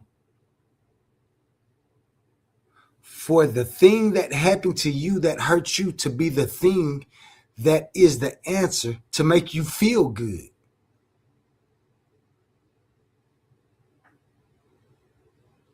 You talking about I want to white? No. It's deeper than just wanting to say that the white people don't need to be there. I got kids. I got 10 minutes, Oli. I got 10 minutes left. I'm sorry, but sorry to hear that. I'm gonna give you 2 minutes. So give me 8 minutes. No, I'm just playing with you. Cause I'm gonna do this after you. I'm gonna go ahead and do this because I have to get on to this section too. That's I only need 2 minutes. I only need 2 minutes. Yeah. Go ahead. You can have the rest of the time you need, Omar. Until you need to leave. Make sure you get everything off your chest. Because like I told you, I got a 10 piece for you. By the time I finish that 10, the logical inconsistencies will be put forward. And you just remember, you the one that asked me to do this. I didn't ask to do this. Okay, mute out. Give me my 2 to 3 minutes.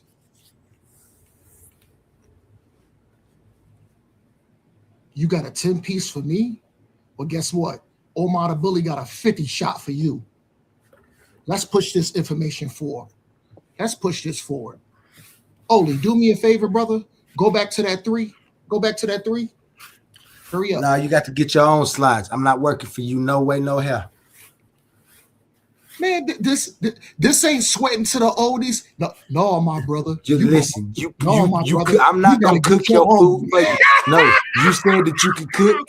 I know it's spooky time. Nah, it's spooky. It's spooky. You said that you could cook, Omar. You said let you cook.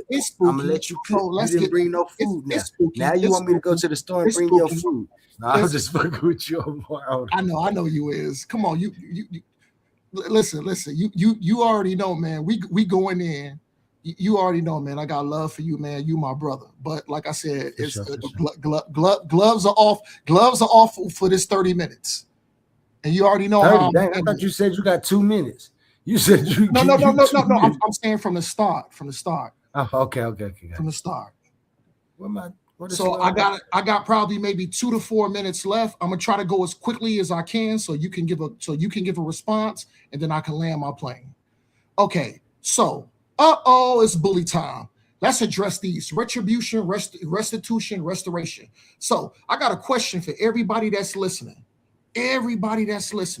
So when it comes to retribution, restitution, restoration, has a so-called white man even made an attempt, even make, because we know for a fact, us throughout South America, Central America, throughout the Virgin Islands, all these places that we was dropped off as slaves, have they even made an attempt to give us retribution? Omar the Bully, no. Has an attempt to give us restitution been made? Omar the Bully, no. Let's move forward. Restoration, has they made an attempt to restore us? Omar the Bully, no. Oli, your points are really falling short, brother. This is my thing. I can see dealing with these 3 attributes. Let's say if they even gave us one, and it was genuine about giving us even one of these, you know what? My argument would be different. But they haven't made an attempt, and when they did make an attempt, and and hold on, and they made an agreement. Wait. They, Because they, they made went, a temper. they went back on their agreements. 40 acres and a mule. Did niggas get it? Absolutely no. Hold on. Reparations? Was niggas giving that? Nope. Let's move forward. Have we ever been, did we get retribution? Punishment of the thief does not, to the punishment. No. Have we been restored? Oh, absolutely not. So only your points fall apart because guess what? Like I said, I want to address this as being fair. To be fair, I could see if they have given us one of these complete justice. This is your Jones. This is your Jones. You made this. I didn't make it. No, this comes from your Bible. No. This comes from your view. This comes from your view. Let me push. Now let me show this one scripture. Because like I said, I don't want to run over my time. I want to be quick. So all the time in the world. So guess what? No. So guess what? No, man. I gotta do something. Stay in the water. I gotta do something. I hate when the frogs jump out the pot. You've already been unalived because what you're trying to do. I asked you to come up with a formula, some type of I don't know if you wanted to put it like in a mathematical equation, or if you want to just put it in a basic logical. You can't do it. They never made an attempt. Listen, they never made an attempt to restore us. They never made an attempt to give us retribution. They never made an attempt to give us restitution / reparations. Hold on. We still got niggas asking them to give us a formal apology. We still got FBA niggas asking for restitution / restoration. We still got niggas. We still got niggas / FBA niggas asking to, hey man, y'all gotta restore us. There has not been an attempt to do that. Hold on. Omar, I just got one question. I just got one question, and then I'm gonna let you in. Just one question. And God has done any of these things? That's gonna be for part 3. Hold on. You see all those? That's a yes or no question. Could you please I know we ain't debating or nothing, but this is a yes or no question. Remember, you just asked me. Was at work all day. Let me clarify. I threw my Jones together in 25-30 minutes. After having a long day, my feet still hurt, my back still hurt. Give a nigga a break. Hold on. Give a nigga a break. Hold on. Give a nigga a break, or should the nigga that was in slavery ask the white man to give him a break when he was getting cracked over the back with the whip? Ask me. No. Omar the bully once again. Let's push this information. Let's push this information forward. Nope, I don't want to go back. Let's move forward. Show my screen because I'm finna pull up this scripture. As I stated, Omar, you said that these haven't been given to us. Has God given any of those to us? I'm gonna address those in part 3, and we're gonna do a part 3 tomorrow. Because guess what? So that's a no. I got a few days off. Guess what? So that's a no. I got Sunday and Monday off. So guess what? I got all day Sunday and Monday. I got all day Sunday and Monday to go hours. Like I said, I'm past my 30 minutes. I got my company downstairs waiting on me. I gotta get to that. I knew you had company tonight. Yeah, I do. All right, Omar. Thank you. I do. Hold on. Let me show this one scripture before we get up out of here, and then I'll take maybe one or two. I'll take one closing question, and then I'll close out. But then I don't know how long my company gonna be here. I don't know how long y'all gonna be on. Listen. I'm still chime in with my phone and chime in. I just may be able to hop back on the panel. You know, once I entertain these vagabonds. No, I'm playing. I love my company. I love them. They good people. So, okay, let me show this right quick. Revelations. Let's cook. Let's get into this, baby. Because your boy. This is gonna be nasty. Because, like I said, I like to back up what I say with scripture. Show that goddamn screen, man. Show that damn screen, man. Show my goddamn screen. And I'm gonna close out with this. Because like I said, I have my own understanding, but the thing is, damn near 100% of my understanding line up with biblical scripture. Show my screen. Shalom, Big Cos. Hey, Big Cos. I'm gonna try to jump back on, brother. What? Yo, Omar the bully. Let's push forward with this information. Revelation 13 and 10. KJV 10. See, this is the thing. Brothers like Oli and brothers like Humble, see, what they want you to do, they want you to go to the scripture. But guess what? This is what 25 minutes of work do when you hold on. When you just did a 12-hour shift, your feet and your back hurting, you just get home. You got the white baby come down there. All my friends, come on, oh, we gonna come over there. I'm like, damn.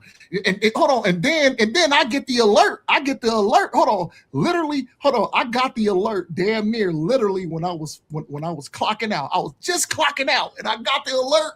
And then I got in the car, and then I'm looking at the thing. I'm like, oh snap, man, damn. I was like, shit. But I was like, you know what? Go home. Hop in the shower right quick, throw something on, because I had my company coming over, and I was like, yo, you got to throw something together right quick. This is how you be a bully. Let's end it with here. Revelation 13 and 10. Let the bro of Omar cook. I'm tired of this. 10. What, Oli? Hold on, Oli. Matter of fact, Oli, read 10. You read it. Read 10, nigga. I want you to read it. You read it. He that leadeth into captivity shall go into captivity. He that killeth with the sword must be killed with the sword. Here's the patience and the faith of the saints. Yo, that nigga, I can't use profanity. That nigga's a, oh my God, yo, hold on. Read it, hold on, no, I'll read it. He that leadeth into captivity shall go into captivity. He that killeth with the sword must be, hold on, Salaki. He that leadeth into captivity shall go into captivity. He that will be unalive by the sword must be, hold on. He that unalive with the sword must be unalive with the sword. Here is the patience and faith of the saints. So this is the thing. For all my ancestors that got packed on the slave ship. No matter if you want to say were the numbers high or the numbers low, but we do know for a fact niggas got packed on slave ships. We did. So here's the thing here. I'm a wait patient, just like my ancestors did. Hold on. And but this is a different conversation. I can also segue on our people that look just like us that was already here before niggas got up off that slave ship. That's a whole different subject. Yeah, that's where you should have been in the first place. No. So the thing is, Oli, I've backed my stance up with scripture, which to me is most important. I've backed my scripture up with history. I've backed my scripture up with talking points. I've validated all my points. I've yet to hear you hold those people accountable for their atrocities, and then the formula for punishment, for judgment. What did Frank Castle say? What did Frank Castle say? What did I say? I said, stay tuned. This is a 10-part series. I don't care what you said. Fuck Frank Castle, nigga. Nigga, I don't care what you said. Fuck Frank Castle. Frank Castle ain't doing nothing over here. Because nigga, what you're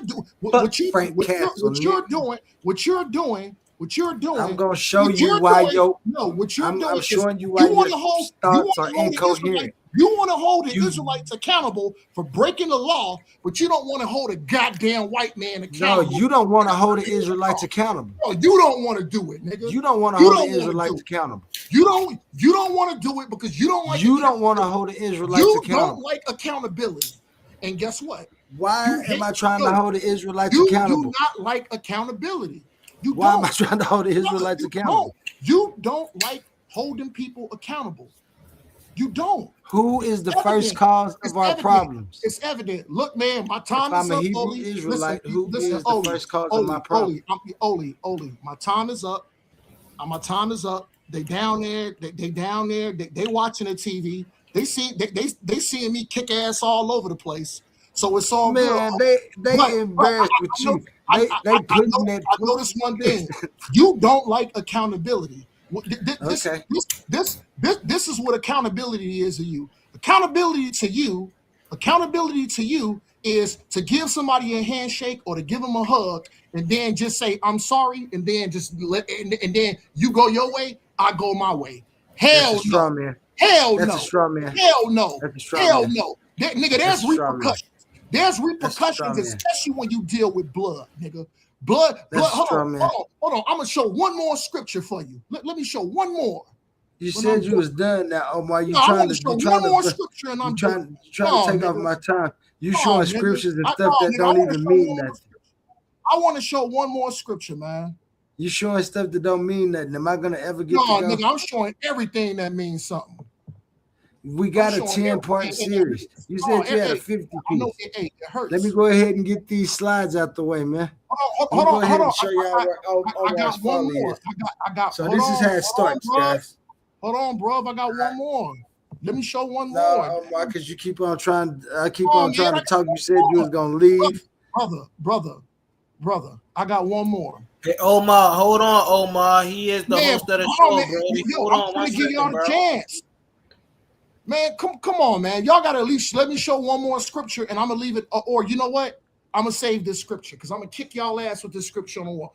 Hey, yo, I gotta close out. Hey, okay. So this is Omar back to brotherhood mode. Salakia, family. I had to go in the conversation. The heated moment is over. So now I'm gonna go back into the brotherly mode. So I definitely got to give respect to my brother A1 for even giving us this platform. I definitely got to give respect and much love to my brother Oli because Oli is my brother at the end of the day. You know what I'm saying? I know why he's putting up the fight that he's putting up, and I've looked at it from his lens. And as far as my book, he's a brother, and he is gonna me too, and these are things that I hope, I wish, and that I pray for, and also with his family, and that's how Because much one thing I respect can't. and love I got for this brother. You know, go ahead, Oli. Yeah. One thing I can say is Omar do wish me well. So no matter what it is, if I'm right or wrong, if he right or wrong, whatever happened to me, I know Omar wished me well because Yeah, he is facts, trying to man. get Facts, out. man. Yeah, facts. Shit. But yeah, because I don't, I don't want to make these talking points like I'm trying to come at my brother to try to drag my brother down to obliterate my brother, to make my brother feel like he's nothing, to make my brother feel like his opinion ain't valued and what he believes in is not valued or respected, even if I do disagree with it. You know what I'm saying? Right. And that's why not the warning, what they call it when you give like before you speak, like you know how brothers take something and say A fair use. disclaimer. A Yeah, disclaimer. I gave a disclaimer in the beginning before I even started speaking. I said, look, Yeah. Omar is finna go into battle mode, so it might get a little harsh, but I said at the end of the battle, you already know I'm gonna give much love and much respect to my brothers. And I told you before, I respect you and I love you as a brother, Oli, straight up and down. You know that. For Even sure. even brother Humble too. My brother Cosmon, what up, Doe? Him too. And of course, Cosmo in the yeah, building. of course, A1, GD and Capone, Kasai, all these, bro. No matter if a person want to agree with me or not, you know what I'm saying? As long as listen, as long as I can, as long as the person is a lost sheep or you lost, you in some other methodology or whatever, some other belief, that's cool. You still a lost sheep or a child of Israel.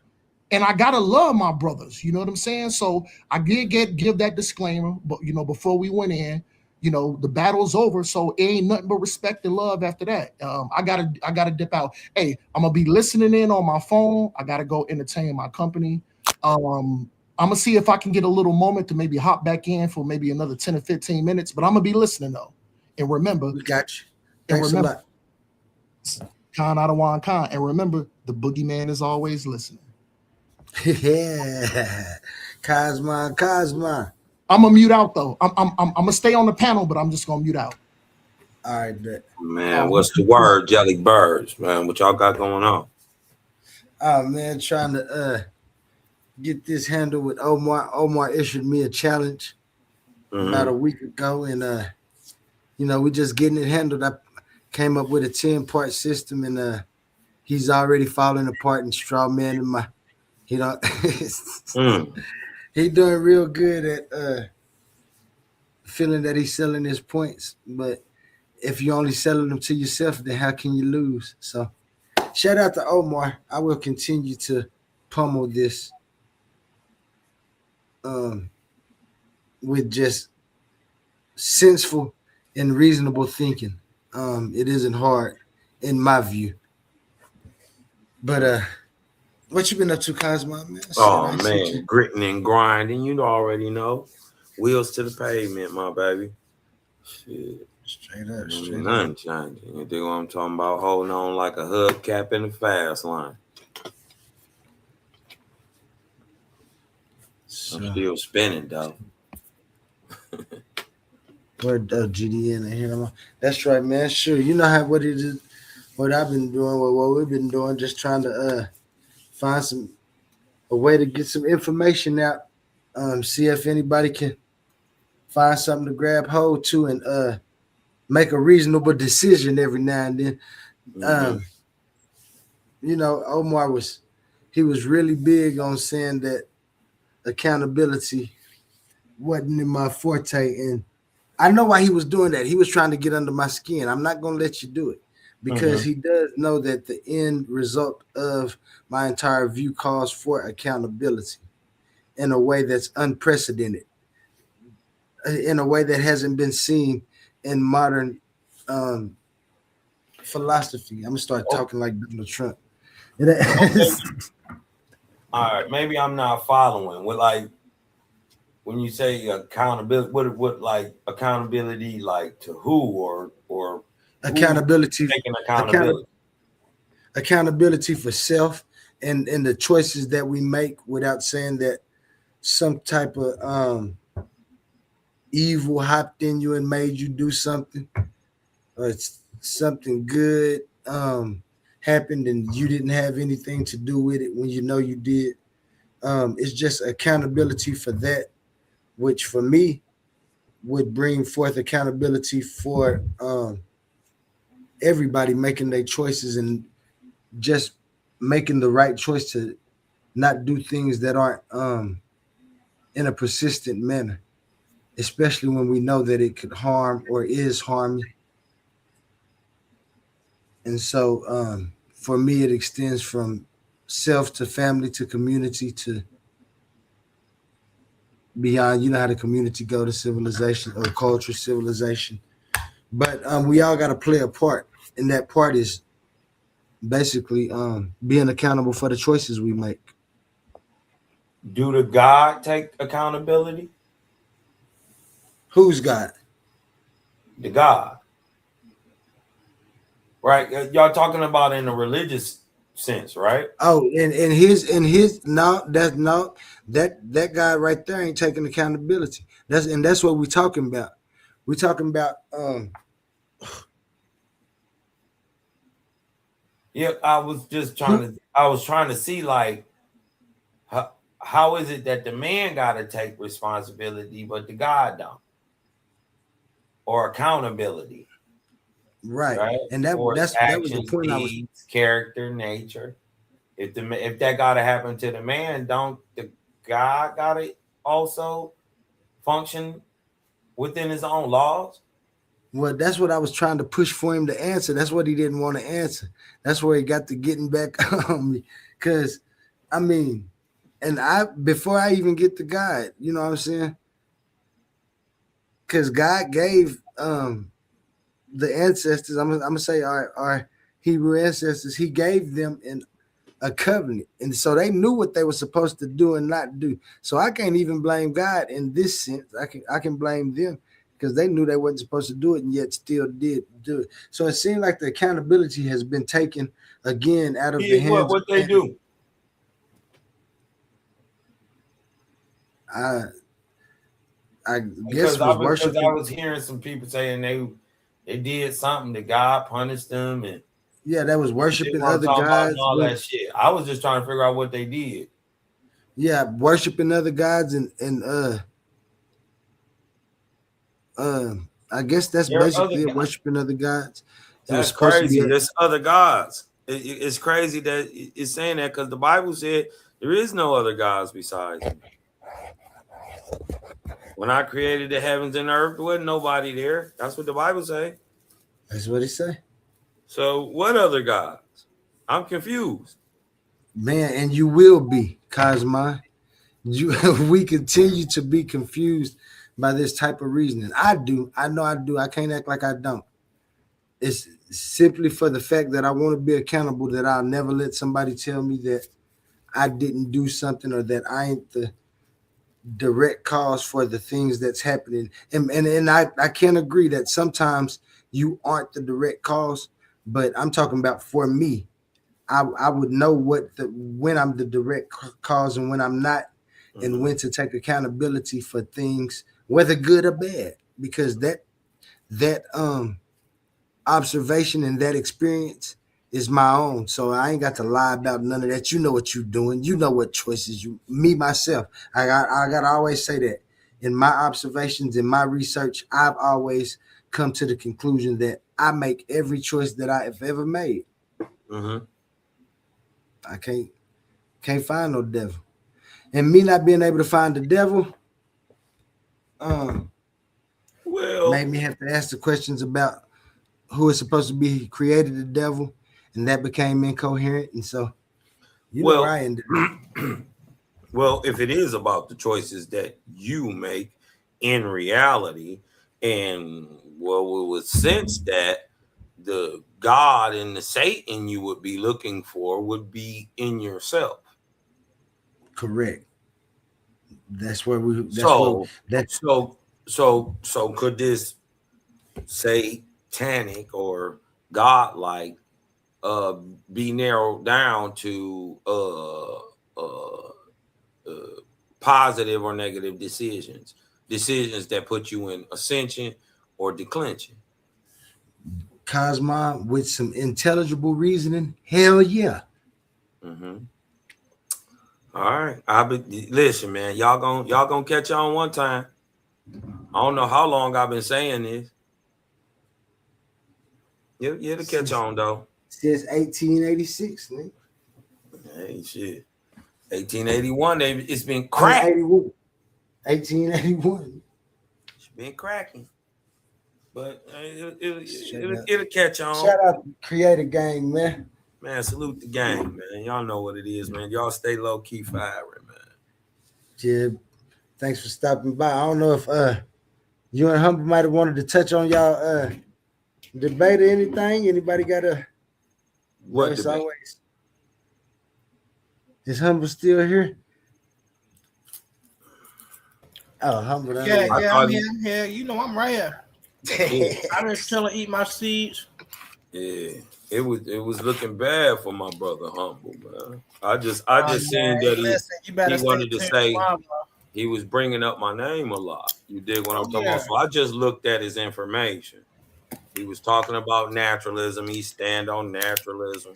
Uh-huh. And my point is that naturalism is just as subjective as any religion. Can you prove that? Yes. What's the definition of naturalism?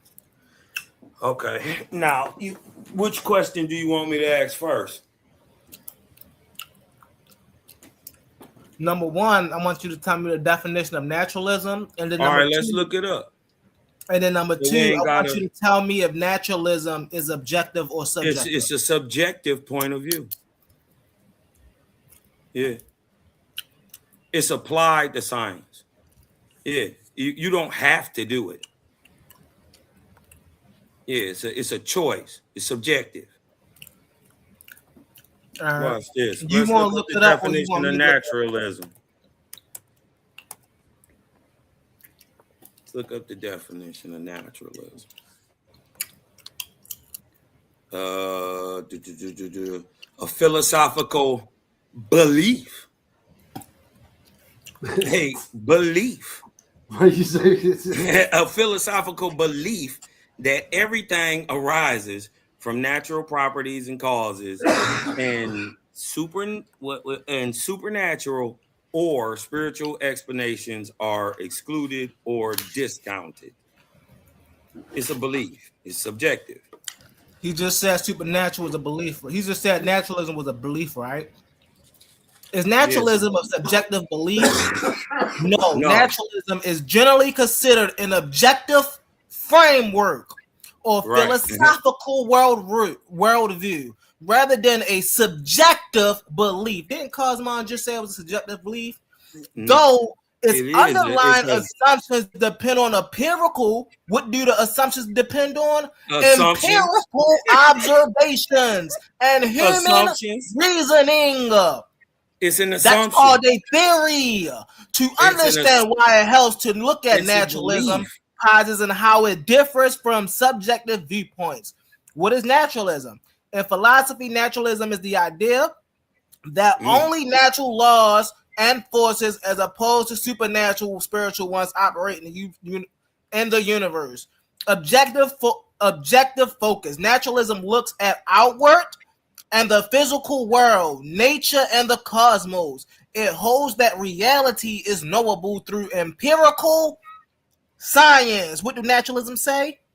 Nature is knowable through empirical science, observation, and logical analysis. Methods designed to minimize personal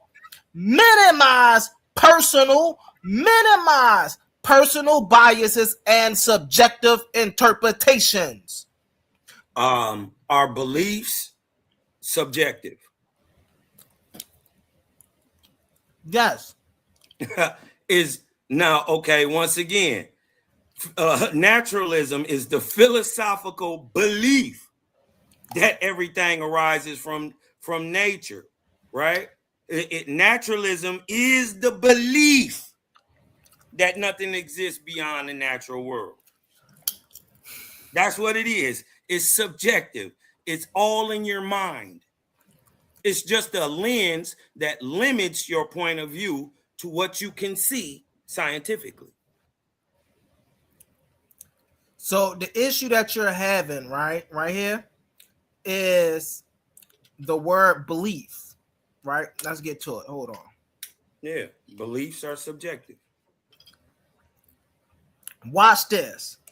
Is it a subjective choice to apply naturalism to science?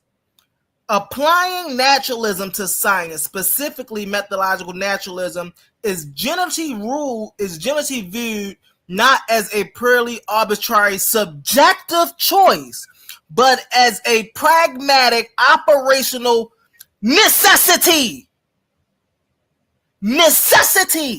Keep reading. For scientific method to function, which means without naturalism, science doesn't work. No, it doesn't. That's crap. So listen, It That's says in crap. actual scientific practice, researchers use methodological naturalism. This means science assumes that the very phenomenon has a natural But explanation and is an restricts the assumption navigation to the is physical an worldview. Hold on one second. our I got you. assumptions We going are hold on. Are assumptions subjective? not in Because you act like you science. cooking, but you're not saying Not nothing. in You punching science. yourself in the head. Do you know what a theory is?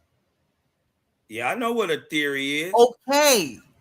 So Mhm. when you assume something, right, in science, what do you or you ask the question? You It make can be a built on facts theory. and can be totally wrong. Just So if like you're making a naturalism theory, is. hold on one Because second. see, If you're because making a I so already watch this destroyed really fast. naturalism. Naturalism Watch is this dead. really fast. Do scientists make assumptions based off of? Hold on. I'm gonna write it down. I got you. Watch this.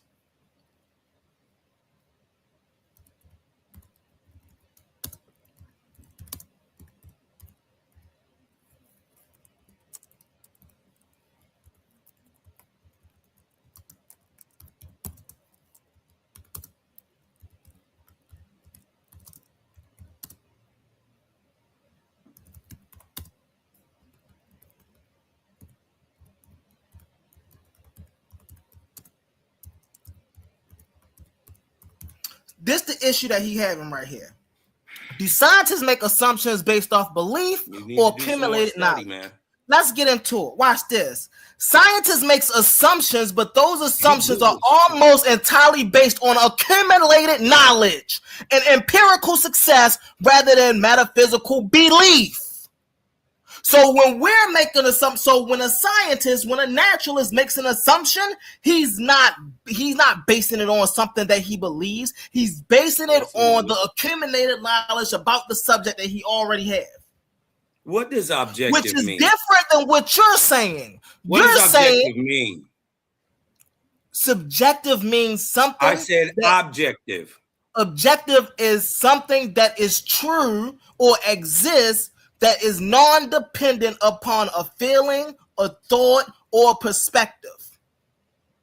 Well, objective actually means not influenced by personal feelings or opinions. That's what I just said. Something that exists. Hold on, brother. That's not what you said. You're trying to twist It is what I around. just said.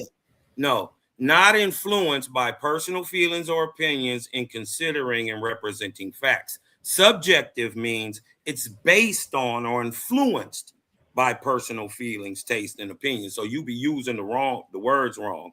And like I said, objective literally means something that exists outside of someone's. We just said the same thing, Cosmo. What are you talking about? Listen, applying naturalism to science is largely a subjective philosophical choice. All right, I'm gonna put this down since I just showed you it wasn't. Now show me it is. Okay. Show me. Now watch this. Prove it to me. Specifically. Watch this. I am. Watch now. I'm watching right now. I'm telling you right now. Listen. Applying naturalism, right? Let's just ask the question. Is it a subjective choice? No, I just showed you it wasn't. Listen. Be quiet. We heard what you said. I let you talk. You all mad. What's up? You okay? No, we here. We getting it in. Come on, let's go. Are you okay? Yeah. All right. Well, simmer down, humble. Is it a subjective choice to apply naturalism to science? Right? The answer is applying naturalism to science is largely a subjective philosophical choice, specifically the adaptation or adoption of methodological naturalism. Right? Watch this. While it is the foundational working assumption of modern science, this framework is a chosen rule of the game rather than an absolute or empirically provable truth. Right? Right off top, that's a headshot. Right? Because it shows you that your working idea is an assumption. Do you know what the assumption of naturalism is?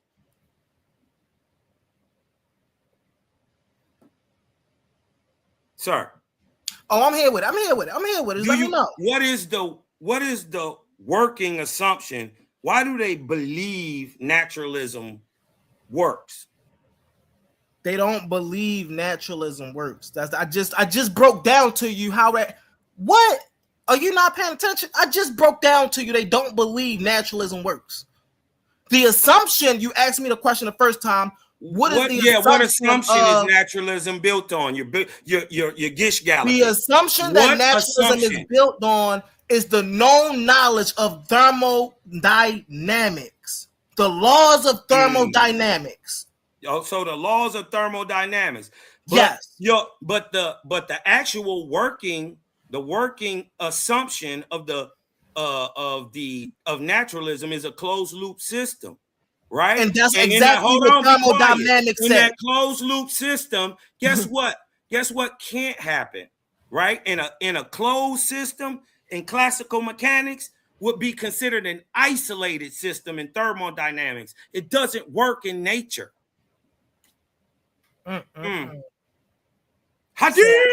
So now you don't know about. So this goes back to listen. If I gotta give Dr. Clark any credit for anything he influenced, he most definitely stuck me with this. Every time you open your mouth, you tell me what you do not know. You just showed me you don't know anything about the laws of thermodynamics. The laws of thermodynamics literally says. It points out that's exactly what the laws are doing, how we live in a closed system. It's not provable. And hasn't been proven. And let me show you what I do know, right? This is from P. Johnson, right? From Darwin on Trial, page 116, 117, right?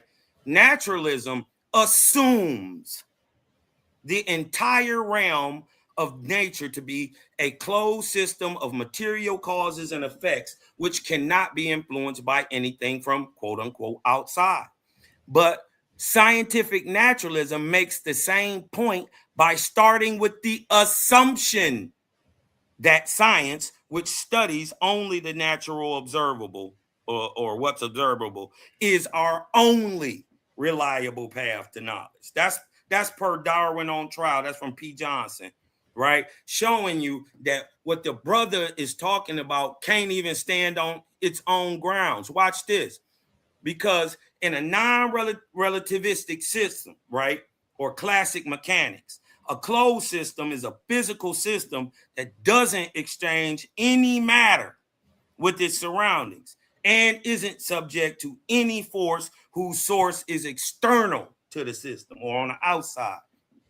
What he's talking about, hold on, watch this. But what he's talking about is a all the way closed off system, and he assumes that a universe that we can't see the edge of, right? So, and he can't hold on. And his assumption in thermodynamics can't prove naturally, and his naturalism in the Big Bang, he has conflict right there that he can't prove his idea that it's a closed loop system, because guess why?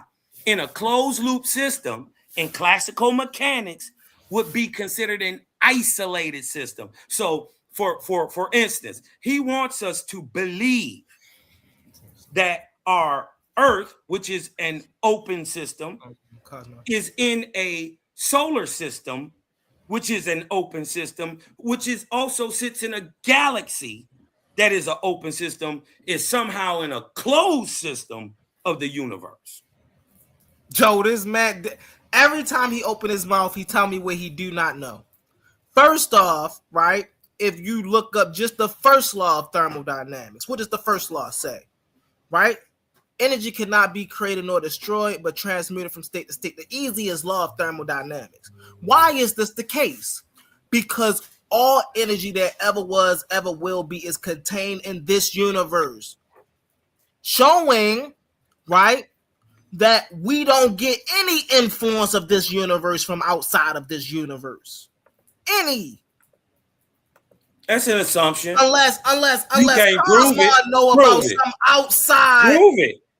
Anybody can say it, but you can't prove it. Prove it. This is what's wrong with your naturalism. What you mean? Prove it. It's Prove proven. it, nigga. Prove that ain't nothing messing with the The outside. first Prove that law there of is an outside. thermodynamics. Prove that there is an outside. Well, what you're saying is in a closed loop system, thermodynamics can't happen because nothing is coming. See, you got to exchange for thermodynamics. You're saying it all No, you do happens in this not. little pool of water. Prove Yo. it. Show us the edge. Watch me hit him with the Hadouken. Share my screen real quick. Watch this. Let me show you what he ducking, right? This is what he ducking, right? And his whole naturalism system is a duck. Why? Because they running. The reason why they assume, because he's making assumptions, he ain't pulled up nothing to show you that the universe is a closed system. Our solar system ain't. Our galaxy ain't. Show us one closed loop system, right? Notice he ain't showed you no scientific test. See, what he trying to avoid is the problem of a first cause, or what started this Big Bang that his naturalism is built on. See, I ain't trying to break it down into its little parts. I'm gonna shoot it in the head, kill the whole. Right? See, theorists like my brother propose that the universe is in a closed time-like loop or a self-causal system. This is what they believe. In these models, the universe might expand or collapse into a big crunch and trigger the next Big Bang. Or time itself might loop so that the end of the universe somehow causes its own beginning. Right? Like I was saying, I'm sure it's a brother in prison right now wishing that the beginning of his time was his end. Right? But the nail in the coffin for this, for the, I'm just gonna hit him with the double, hit him off the top. The whole thing that, see, his idea of naturalism is built on a foundation, and it's an assumption that we're in a closed loop system, right? But what shoots what starts to kneecap this naturalism is called the Hubble constant. The Hubble constant represents the rate at which the universe is expanding, proven by observations from the Hubble telescope. The tension arises because astrophysicists use two different highly precise methods to measure this expansion rate, and the results completely disagree, right? They use one way with using the cosmic microwave background, and they use another way, right, where astronomers physically measure the distance and speed of real observable cosmic objects in our nearby universe, like pulsating Cepheid stars or exploding type 1A supernova, to construct cosmic distance ladders. And look, what we find out is that they ain't even the same. So at the Big Bang, they had 67.4 parsecs, right?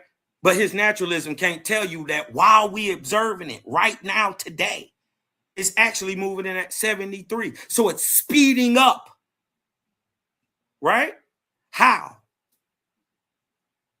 Right? So his naturalist math ain't mathing.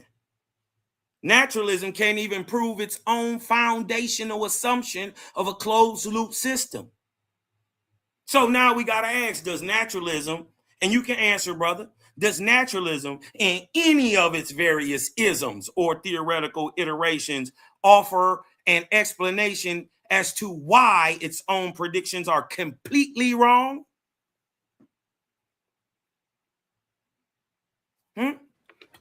So what predictions are that you're saying that are, you didn't say anything first off? You were the closed loop system. Right.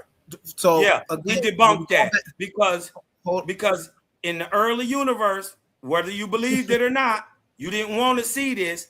There's a way that they measure this, right? And I know you probably don't want to believe Cosmon. You dig what I'm talking about the failure or your naturalist, point of view. But once again, remember, a closed system in the classical mechanics would be considered an isolated system in thermodynamics. So his can't even. Where do we get our energy from? Do we get our energy from outside of our universe? Is there another universe outside of our universe that gives our universe energy? The point is, man can't step out there and see. And guess what? As far as we can see, there ain't no edge, no closed loop. So, So then there's no out. If there's no edge, and you right. just keep Well, going then and it's going all and in the going and going universe. and going, Then it's all in the universe. But look, I'm then not we saying know, right. Okay, So then show now us that it's a where closed do the loop. supernatural fit in there? So Where do show the us that I supernatural didn't fit say in nothing there? about supernatural. You can't explain supernatural. Where do Jehovah fit in there? For Jehovah is the universe. No. You see? But then they got this nigga talking. So wait a minute. But then they got him talking. He's talking about Jehovah is the universe, but then he talking to angels in another sense. How is Jehovah the universe and then he talking to angels? Will you shut up and admit That's that you crazy. are ignorant? Hold on. Will you shut up and admit that you are ignorant if I go in Owaspy and show you that in the definition of Jehovah, it say the universe? No. Well, Just because it says the universe, he's still a deity that's talking to other angels. No, he's not, nigga. Yes, he do. So you telling me he don't talk to a man in the Owaspy Bible? Lying, nigga. So if bro, I cannot wait for this. Don't worry about it. Wait till tomorrow, bro. Hold on, listen. Don't worry about it. I'm gonna drop it all tomorrow. Right. You gonna see what tomorrow. you need to do is drop right now and go in Owaspy and pull up Jehovah and see if it references him as the universe. Yes, it references him as the universe, but it also references him as the creator, and this creator is talking to people in the Owaspy Bible. It's the universe, bro. See, the problem you're having is this is from the mouth of the astrophysicists themselves. This is a double Hubble Hadouken for your face. See, from the Astrophysical Journal, right? Y'all showing my screen? Is my screen still showing? Yeah, watch this. This is from the Astrophysical Journal. The discrepancy between the observed expansion rate of the universe and the predictions of the standard model, like naturalism uses, right? Suggests that our understanding of the universe may be incomplete, with two NASA flagships telescopes now confirming each other's findings, that y'all was wrong, that we must take this Hubble tension problem very serious. Now, this is from Nobel laureate and lead author Adam Rees, right? He won a Nobel Prize, bro. A Bloomberg distinguished professor and J. Thomas Barber, right? Physics and astronomer at Johns Hopkins University. There they go, right? Now, like I showed you, for comparison, the Earth, the solar system, and the galaxy are not closed systems. And what we need, and what the brother is just going to have to figure out and find out, you dig what I'm talking about, is if the foundational principle of your theory, and yours is a closed loop, can't be proven objectively, then the theory can't stand objectively. Now, if you can show us this, you dig what I'm talking about. If not, you just got scudded. Your foundation is a belief. It's an assumption. Don't worry about it. We're gonna go over some of this a little later tomorrow too, because y'all know I'm bringing this. So once again, my brother keeps showing y'all he don't know what methodological naturalism is, right? Ask anybody. Ask Oxford. Ask Stanford. Ask anybody but Cosmo, and I guarantee they will tell you no. Hold on, Cosmo. Hey, bro, hold on, Cosmo. I ain't do that when you was talking. Do a Waspy. I got you. Hold on, Cosmo. Hold on, Cosmo. I got you. So if Cosmo asks anybody, it will tell him no. Methodological naturalism is not a subjective belief. Instead, it is a foundational, operational assumption and working strategy used in science and academic inquiry, right? Key definitions, right, is a procedural stance holding that for the purpose of scientific investigation, we don't use beliefs in scientific investigation. Researchers should only consider natural causes, laws, and mechanisms It makes no claim about whether the supernatural exists. It simply sets aside supernatural explanations because they cannot be tested, measured, or falsified using empirical methods. Subjective. What do the word subjective mean? Belief, a personal conviction, an opinion, a perspective based or individual feeling, taste, cultural backgrounds, or unverified faith, which verifies from person to person and cannot be objectively evaluated. Watch this, y'all. No, here's the Hadouken. Why methodological naturalism is not subjective. It is an operational rule. Not a metaphysical claim. Methodological naturalism functions much like the rules of the game or the collaboration of an instrument. Science requires a standardized framework to test hypotheses. He keeps saying assumptions. He's saying assumptions is belief. Assumptions in science is hypotheses. They guess. They make guesses. Hey, Quantum, aren't you a philosopher? Are you here, Quantum?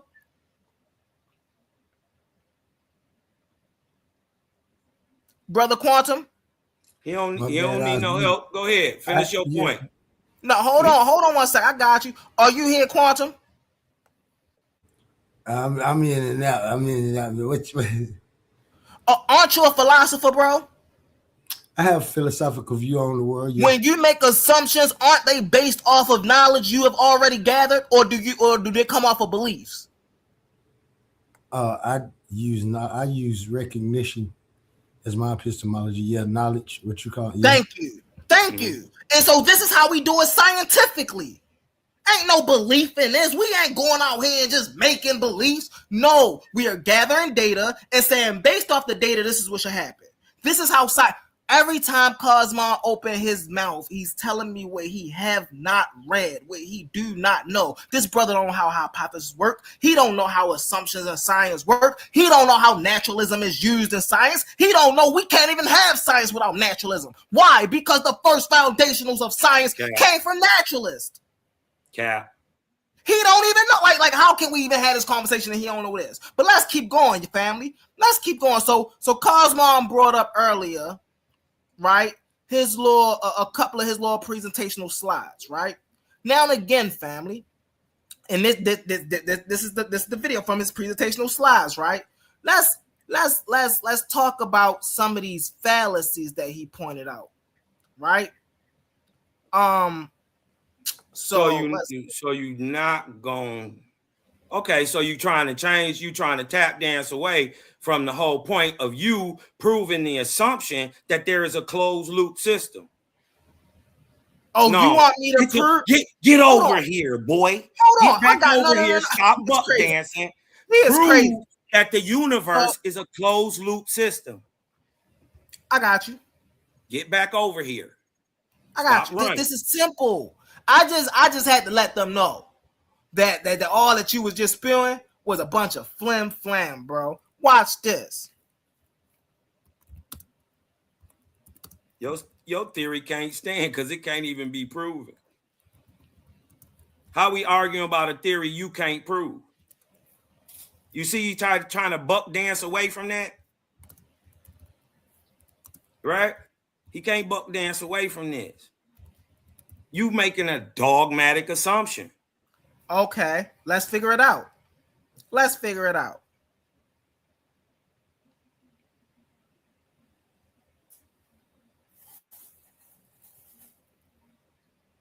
Does naturalism does hold on? Okay, while you watching, I'm gonna ask you a question. Does naturalism assume that mind is blind, dead matter? Mind is blind, dead matter. Are you asking what do naturalisms assume about what the mind is? Naturalisms assume, well, even on that, it depends on what stance, on which frame you take about naturalism, because some people in naturalism. Let me show you my point then. Hold Naturalism asserts that. on. You can't keep cutting me off, and I just try to answer this question for you. Cut me off. Now I'm trying to answer this question. Hold on 1 second. I got you. So, number one, we gonna go to this really fast, right? So we're gonna stick with the universe. So the laws of thermodynamics do not prove that reality itself is strictly closed or open system. Instead, to define both types of system and dictate how energy and matter must behave within them. And the thermodynamic system are category based on how to interact with surroundings. Open systems exchange both matter and energy with its surrounding. Example: a pot of boiling water without a lid, or a living organism. Closed systems exchanges energies, heat, and work, but not matter with its surrounding. Isolated systems exchange neither matter or energy with its surrounding. That's what you. This That's is a what trust your. definition. That's what your naturalism assumes. Okay, hold That's on. what your naturalism assumes. Hold on. So I'm actually. Hold on. So now that we. You keep babbling, bro, but you're not answering the question. You asked what you just not asked. answering the question. Stop running. Hold on, bro. I'm not running. I'm answering your question. I am asking. You gotta let me finish answering your yes or no question. Hold on. So, the first law of conservation of energy states that energy cannot be created nor destroyed, only transformed. In an isolated loop systems, and total amounts of energy remains constant. However, this law is applied equally to open systems. Any change in internal energy must simply account for negative across.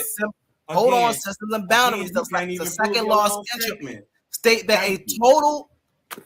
Hold on, Brody. Why am I? All right, let me skip reading these laws. Yeah, because why am I even reading these laws? Because these are the laws. Hold on. Read it again. Time out. I don't want to have to mute you, Brody. Hold on. I'm trying to speed up so I won't have to mute you, or so you won't read have to it again. You prove my Hold point. on, Cosmo. I'm trying to speed through it so you won't have to cut me off. The reason I'm reading these things right off is because it's letting you know how our natural world works. Right? We can prove our natural world works this way. These are just not things that are coming out of the air. How does entropy work? Is entropy made up? This man, hold on. This man set up here the other day and literally told y'all that space-time is imaginary. How in the world is space-time imaginary if we can measure things? So you did say that. Go ahead, bring it up. So listen. The reason why I'm bringing things up is because this is how natural, bro. Hold on. Let me get back to it real quick. Let me get back to it because it's still sharing. Hold on, because I just did this. He said I'm lying. Watch this. I said space and time. What did I say? What did you say? I said space and time. You said they were imagine. You said space and time was an imaginary box. I said your closed loop system is an imaginary box. But that's what I'm. You be lying. Or you just don't understand. We're gonna find it. Maybe it's your understanding. No. We're gonna find it. Yeah. Hey, listen. Hold on. Watch this. Does Owaspi agree with methodological naturalism? No. It does. It does not. It does. How does it? It says it's the only way to prove anything. Right. So that means that it's self-contradictory. So if Owaspi is the creator and Owaspi is the one that created everything, and then you say no, science is the only way to create everything, that's a self-contradiction. How did a book create anything? You said I said Jehovah. Owaspi said Jehovah is the creator. You said Owaspi say Jehovah created everything. You just said that Owaspi agree with naturalism, which states that everything came through being by self-evident, which those aren't the same thing. No, it don't say that. You just be lying and rambling, bro. What, I didn't say none of that. Don't worry about it. Anyways, brother, can I get in now? We gonna figure it out in our debate. Right. So, because you be lying and twisting up stuff. That's dig what I'm terrible. saying? I didn't never. First of all, right in Owaspi, Book of the Creator 1:1, it says all was, all is, all shall ever be. That is space and time, son. So I would never in a million years say space and time didn't exist. I said your closed loop system, which just caught a double Hadouken, right, from Hubble and James Webb telescope, proving that you can't even prove why it started moving faster, right? Your overall theory can't be, your assumption can't be proven. The assumption, the foundational assumption of naturalism is a closed loop system, and I just kneecapped it. I'm just saying it's subjective as anything else. You don't have to apply naturalism to science, right?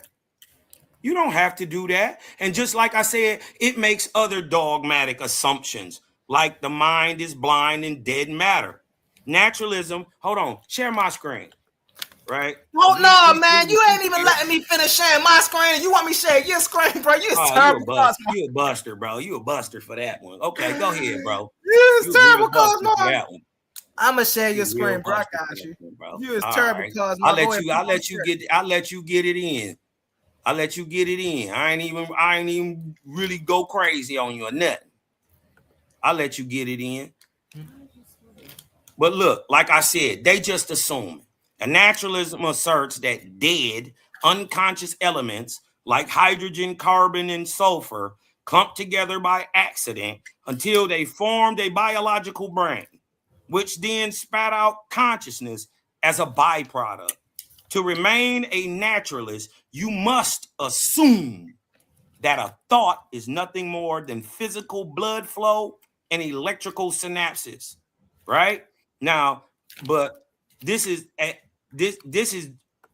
taking a shot to the head by metaphysics without critical monism, Hegel on lower level natural kinds of structure and reality by James Creams, right? Where he say we are subject to a natural and unavoidable illusion, like his closed loop system. It's an illusion. It's only real in your mind.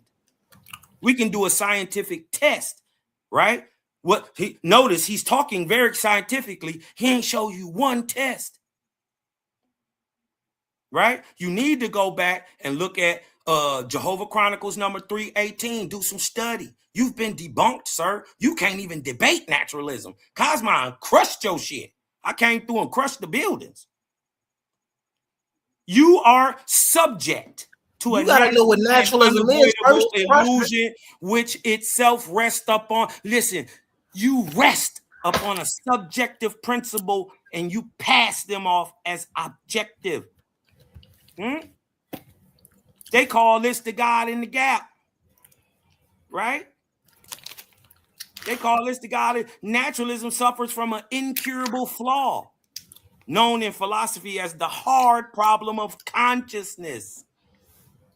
Consciousness is the nemesis of naturalism. Science can map which brain region light up, right, when you look at a color, but it cannot mathematically prove how or why dead atoms magically flip a switch to create the actual internal subjective experience of awareness. See, believing matter alone creates the mind, right, is a subjective leap of faith. That is naturalism's point two. And what I'm showing y'all is they are just as subjective as any religious person that they trying to bash. Because see, their whole point is to try to tell y'all ain't no God. And that choice for y'all subjectively putting God as the creator and them saying everything is enclosed in a bowl of water. You dig what I'm talking about? That's up. They making the same assumptions because they can't explain where the mind come from. They can't explain why Big Bang sped up while it's not moving constant. Because, see, what he doesn't know is you can simply do a test, right? It's a simple test. In his imaginary enclosed system, right, This is how you become a scientist, y'all. You actually have to do tests. In his imaginary closed system, right? It can be equated to a bowl of water or like a tub full of water, right? And so if you sit the water still and you throw an object in the middle of the water, right, you'll notice objectively that the ripples will move to the edge at the same speed. And that's what would happen in a closed system. But Hubble and James Webb Telescope proved that Big Bang moving different speeds just depended on where you're looking. Huh? So it debunks their whole idea off because it can't be. The science debunks it. This is why the astrophysicist says this is a major problem. Huh? And now Cosmon came and took your other kneecap out. Right? See, the problem is they're working in these definites. And the universe ain't like that. The universe is things you can see and things you can't see. Mm-hmm. Right? It's both. It's not just the things you can see, like naturalism assumes. No, see, and that's where your mistake. Look, for you to talk right on and see, and when I say see, I'm talking about things that can be measured, like so, energy. Mm-hmm. You can't see it, but you can measure it. It's still objective. Yeah. But there are parts to this thing you can't see. Mm-hmm. Like that so-called mean dark matter, which is really just space. It's ether. It's substance caught in solution. You dig what I'm we talking can about? indirectly measure matter, dark matter. Indirectly. Yes. How? See, that's where you be messing up too, Cosmon. Is not only do you are you trying to say from the cosmic microwave background? Is that what you're trying to say? That you can prove dark matter, right? The thing that they haven't found, but you can prove it, right? Through the cosmic microwave background. I dare you to say it. I'm just cocking this Hadouken. First off, you don't even got to go there. You can prove dark matter indirectly by just looking at the gravitons and how it bends certain space. Gravitons. Cap. Dark matter, dark energy, inflicts a gravitational effect on our universe. So why can we indirectly measure it? Because we can measure the gravitational effects from it on our universe. Cap. We don't even got to do that. You said cap? Go look it up. No, you look it up. I'm saying you're lying. I'm saying it's not there. I'm saying you're a liar. I'm going to take my screen down. Show us. Gotcha. Show us that they've definitively proven dark matter. Other than that, it's just another assumption. And I'm not saying it's not there. I'm saying it's not what you saying it is, and you lying and saying that they didn't listen. You lying and saying that that they found dark matter. I got you.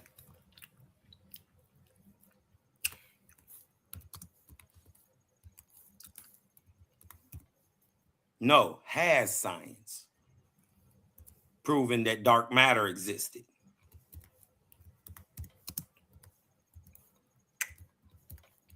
Exists.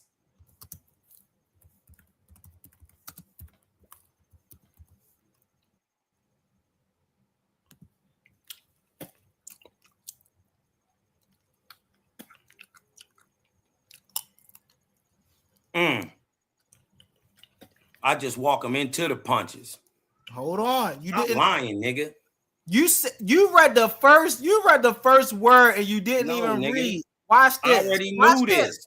No, you didn't know anything. Listen, the reason you saying this is because you're not reading it. Watch this. Science has not proven dark matter in the way in a laboratory. Hold on. I can't hear what you said. Say it again. Hold on. Let me finish reading. I couldn't hear what you said. Your mic cut out. Reading. No, I couldn't hear you. Your mic cut out. Say it again. It says chemist proves a chemical reaction because dark matter has never been directly detected in a lab. However, the vast majority of astrophysicists and cosmology consider its existence to be overwhelmingly established by indirect evidence. Now, how? Right? How? The evidence, while we know it is there, we don't believe dark matter is there. We know dark matter. Hold on, Cosmon. Hold on. Wait a minute. Wait, Hadouken. This is a Hadouken moment. Hold on. How do we know it's there? We don't believe it, but we know it. Dark matter is invisible. Yes, we know that. It does not emit, absorb, or reflect light. Yes, we know that. Scientists know it exists because they can measure its gravitational effects. What you didn't you just call me a liar for telling you that? So now I would like an apology, Cosmon. Yeah, what gravitational effects? What is Cosmon. I would like it is right. I would like an apology. Look at that right there. How do they know dark matter exists? Because they can measure its gravitational effects. You lying? Listen. It's in your face. It's not. Now you're just being disingenuous. It's not. Now you just being disingenuous. No, it's not. And then guess what? All this shit is wrong. Now it's wrong. Yeah, it's all been wrong. It's been proven wrong. Said naturalism is not science; it's a belief. Now, how I show you it's a subjective belief, just like religion. You is terrible, Cosmon, bro. So why can't you prove your belief? I just did. It's not a belief. It is a belief. Dark matter is invisible. They can't measure it. They haven't. Show us the gravitational effects. Gravity on rotations occurs. Okay, hold on. But listen, hold on. The theory of relativity proves this without dark matter. What they call it back then?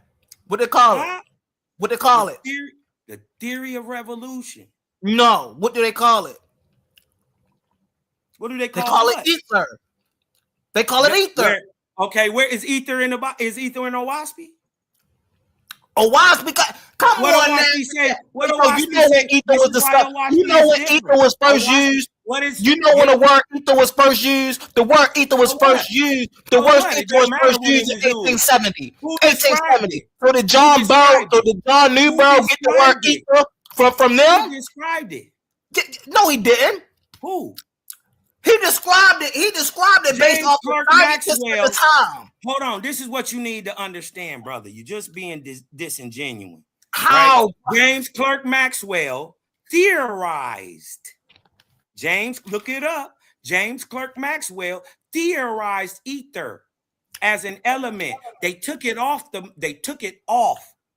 Because the theory of relativity did everything it was supposed to do without the idea of ether, which is a if I'm not mistaken, it's EOE, which is on the periodic table. It would be. You dig what I'm talking about? But it don't matter if you theorizing it. You ain't told me what it did, what it is, where it's at, why it works. You dig what I'm talking about? So I'm just saying that come 11 years later after Clerk already theorized. That is crazy. Don't worry about it. We're going to talk all up. We're going to get into it tomorrow. Yeah, I ain't worried about it. Do I sound worried? We're going to get into it in the debate and we're going to get into it tomorrow because I'm most definitely bringing this up. Yeah. Bring it out. This is wow. Yeah, bring it out. See? All this debunked. Details comes over radiation of the Big Bang, right? They can't even prove the Big Bang even really happened. That's even an assumption. That's what I'm saying, bro. How do somebody take this stuff? How do somebody take this serious? But then they got Moses in their book. Because Big Bang. They say Moses was a historical person. First of all, for somebody who's against God and all this supernatural stuff, you sure using the ideas of spiritual people because Big Bang is from George Lemaitre, a Catholic priest. What? Yeah. What? What? Look up who thought up Big Bang. His name is George Lemaitre. Yeah, you terrible. I'm way above you, boy. This shit, bro. You don't know nothing. So this is why I keep telling you a lot of this stuff that is regurgitating right now is just old information that just got debunked in 2025, 2026.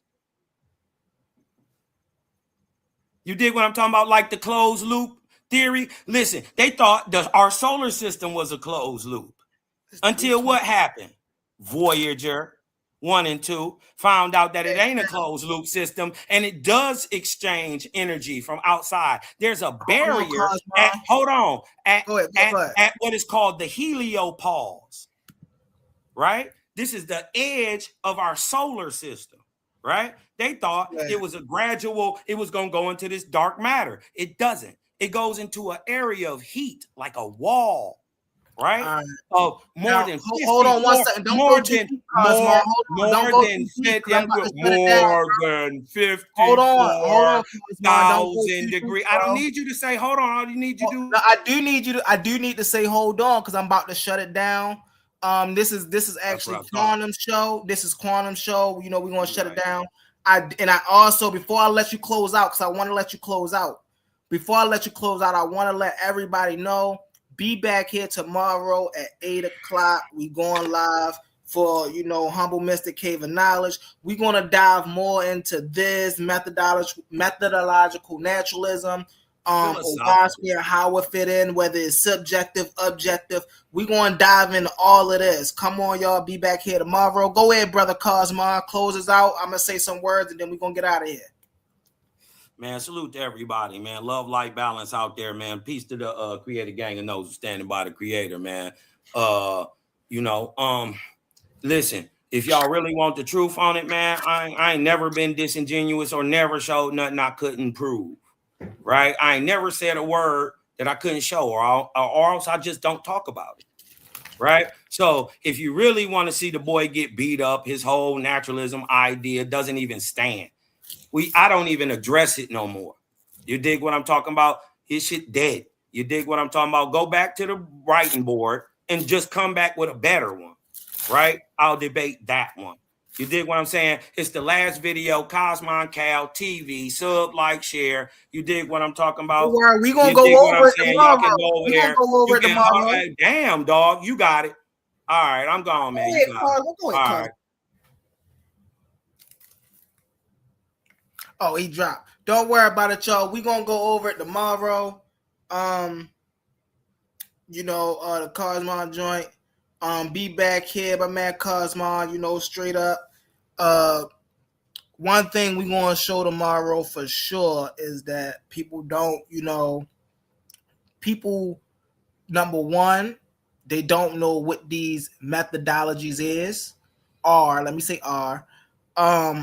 They don't know the difference between a belief system and a philosophical framework. And it is disingenuous to act like you're not the believer, but then the other person is the believer. We're going to get into a lot of this tomorrow, family. The objective, subjective, what is naturalism? How does naturalism compare into Owaspy when it talking about figuring out these scientific basis? Which one? We're going to dive into what system best supports the universe from a scientific point of view. Tomorrow, we got some stuff to talk about, family. Come back here tomorrow, catch us, and I appreciate y'all. Thank y'all so much.